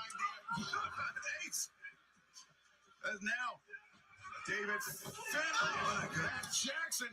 Now Claudio Castagnoli, Colton cut into the fray. Well, now the melee with the feet. Oh, my damn, what a match we're watching. Oh.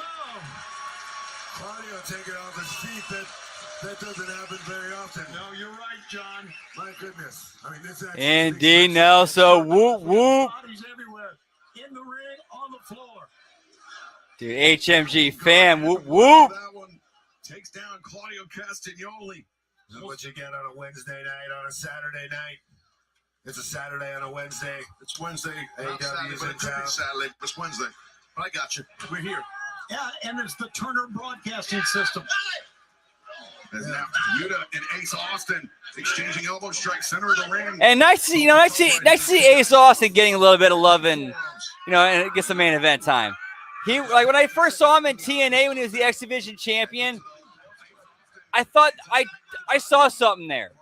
He was like one of the few young guys who got it. He was like one of the few young dudes who got it.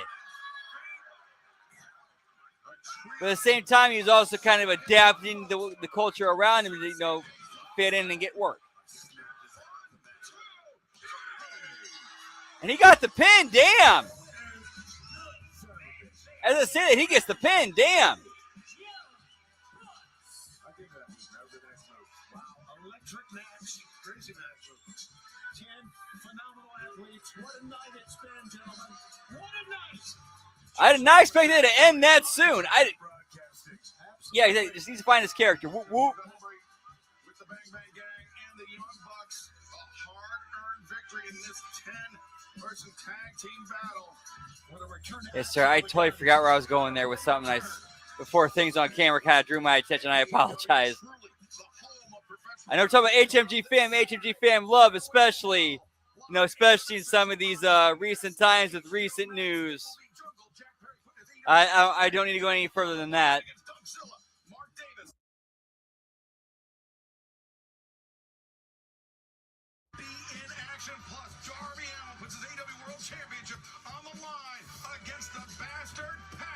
Give me fairway hell, pal. Next Wednesday.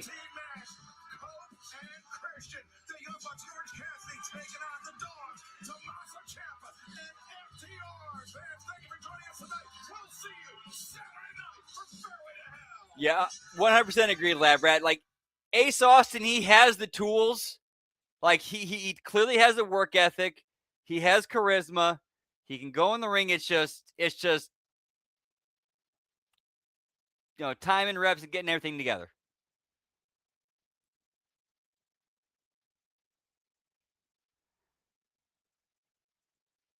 Yeah, it might have been. Yeah, like that collision might have been through only 3 matches. All right, so that is it for tonight for our special extra long AEW Dynamite Collision watch along tonight. Whoop, whoop. I believe the final bell count tonight was 11. Yeah, final count tonight was 11. So going Price is Right rules. So if anybody said 10, whoever said 10 was the winner. I know I said 12.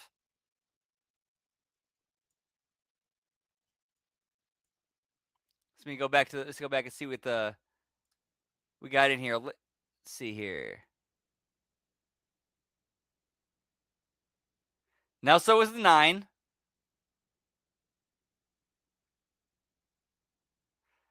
Hammer. Oh, never mind. Sorry. I was reading something wrong, reading the wrong thing. Sorry. I saw 10 belts. Like, 10 belts. So not 10 belts.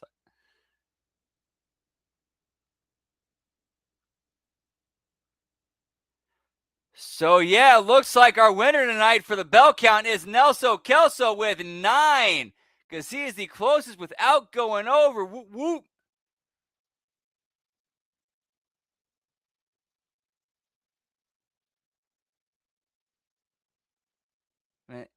Yep, whoop, whoop.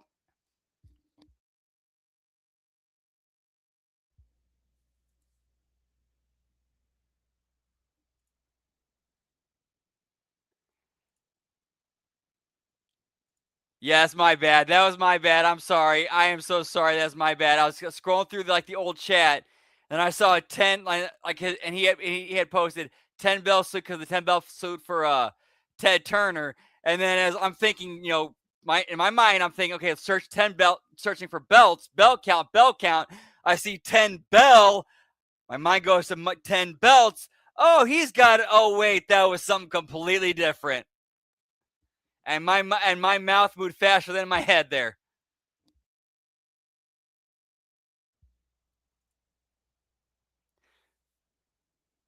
Whoop, whoop. Yeah, Nelson with the win tonight. Yeah, pal. Whoop, whoop. All right, so that is it. Yeah, that is it for the extended HMG AEW Dynamite and Collision watch along tonight. Thank you guys so much for stopping and hanging out tonight. HMG fam over strong, Bearcats, and Jugger Bros. Whoop, whoop. All right, so before we log off tonight, let's get the plugs and let you guys know what we got going on the rest of this week. Tomorrow's Thursday, we have the Friday Locker Room, and then we have the JCW Lunacy and TNA Impact watch-alongs. And then on Friday, we have the SmackDown watch-along and bell count. And then on Saturday, we have the Backlash watch-along. And then me and Jimmy are going to try to cram in or at least we're going to do a HMG Insanity. And then try to fit in a AAA watch-along in there.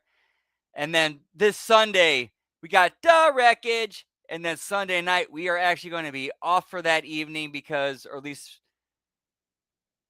actually, I can't speak for everybody else because, Sunday night is open property for anybody else. If anybody else can do a show that night, they can, or they're available to. But I know I'm going to be off that night because it's Mother's Day and because I haven't seen my mom in a long time. I'm going to definitely go visit her that night. And then on Monday, we got the Monday Locker Room, the Raw Watch Along, the Impact Attack. And then on Tuesday, we got This Week in WWE. Hey, thank you guys. Thank you all so much. Thank you, Hammer, Lab Rat, Nelso. Rest of the HMG fan. Whoop, whoop. Yeah, then on Tuesday, we got This Week in WWE. We got Hitting the Marks. We got the A Show. We got the NXT Watch Along. Let's start NXT Watch Along. They have the Wednesday Locker Room. And, of course, make sure to like and subscribe. Ring that bell so you know when we go live and we add new content here. Also check us out on Patreon. Patreon.com/Hameen Media Group. And also our friends at youtube.com/The Vince Russo.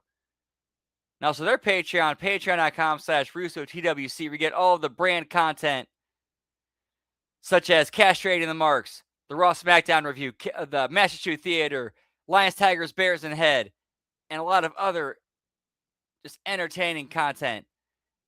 And also, check out JCW Lunacy. That airs every Thursday, 7 p.m. Eastern, 6 p.m. Central at youtube.com/Psychopathic Records.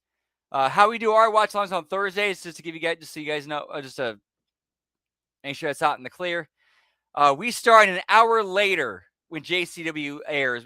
They air at 7 p.m. Eastern, 6 p.m. Central. We start our watch-along at 8 p.m. Eastern, 7 p.m. Central. Watch the first hour of Lunacy, and then switch over to Impact. Then once that's over, we finish off with Lunacy. And then as for me, you can catch me on Twitter, as the kids call it these days, the X at LG Brandon Whoop. I'm also on Twitch at twitch.tv/LG Brandon Whoop Whoop, where I'll be heading over in about 15, 20 minutes, doing a GTA San Andreas stream. So hope to see you over there tonight. If not, hope to catch you on some of the other streams or other shows this week. And then if not there, hope you have a great rest of your night and have a great rest of your week and weekend. And much love. Whoop, whoop. Yeah, pal. We're gaming, pal.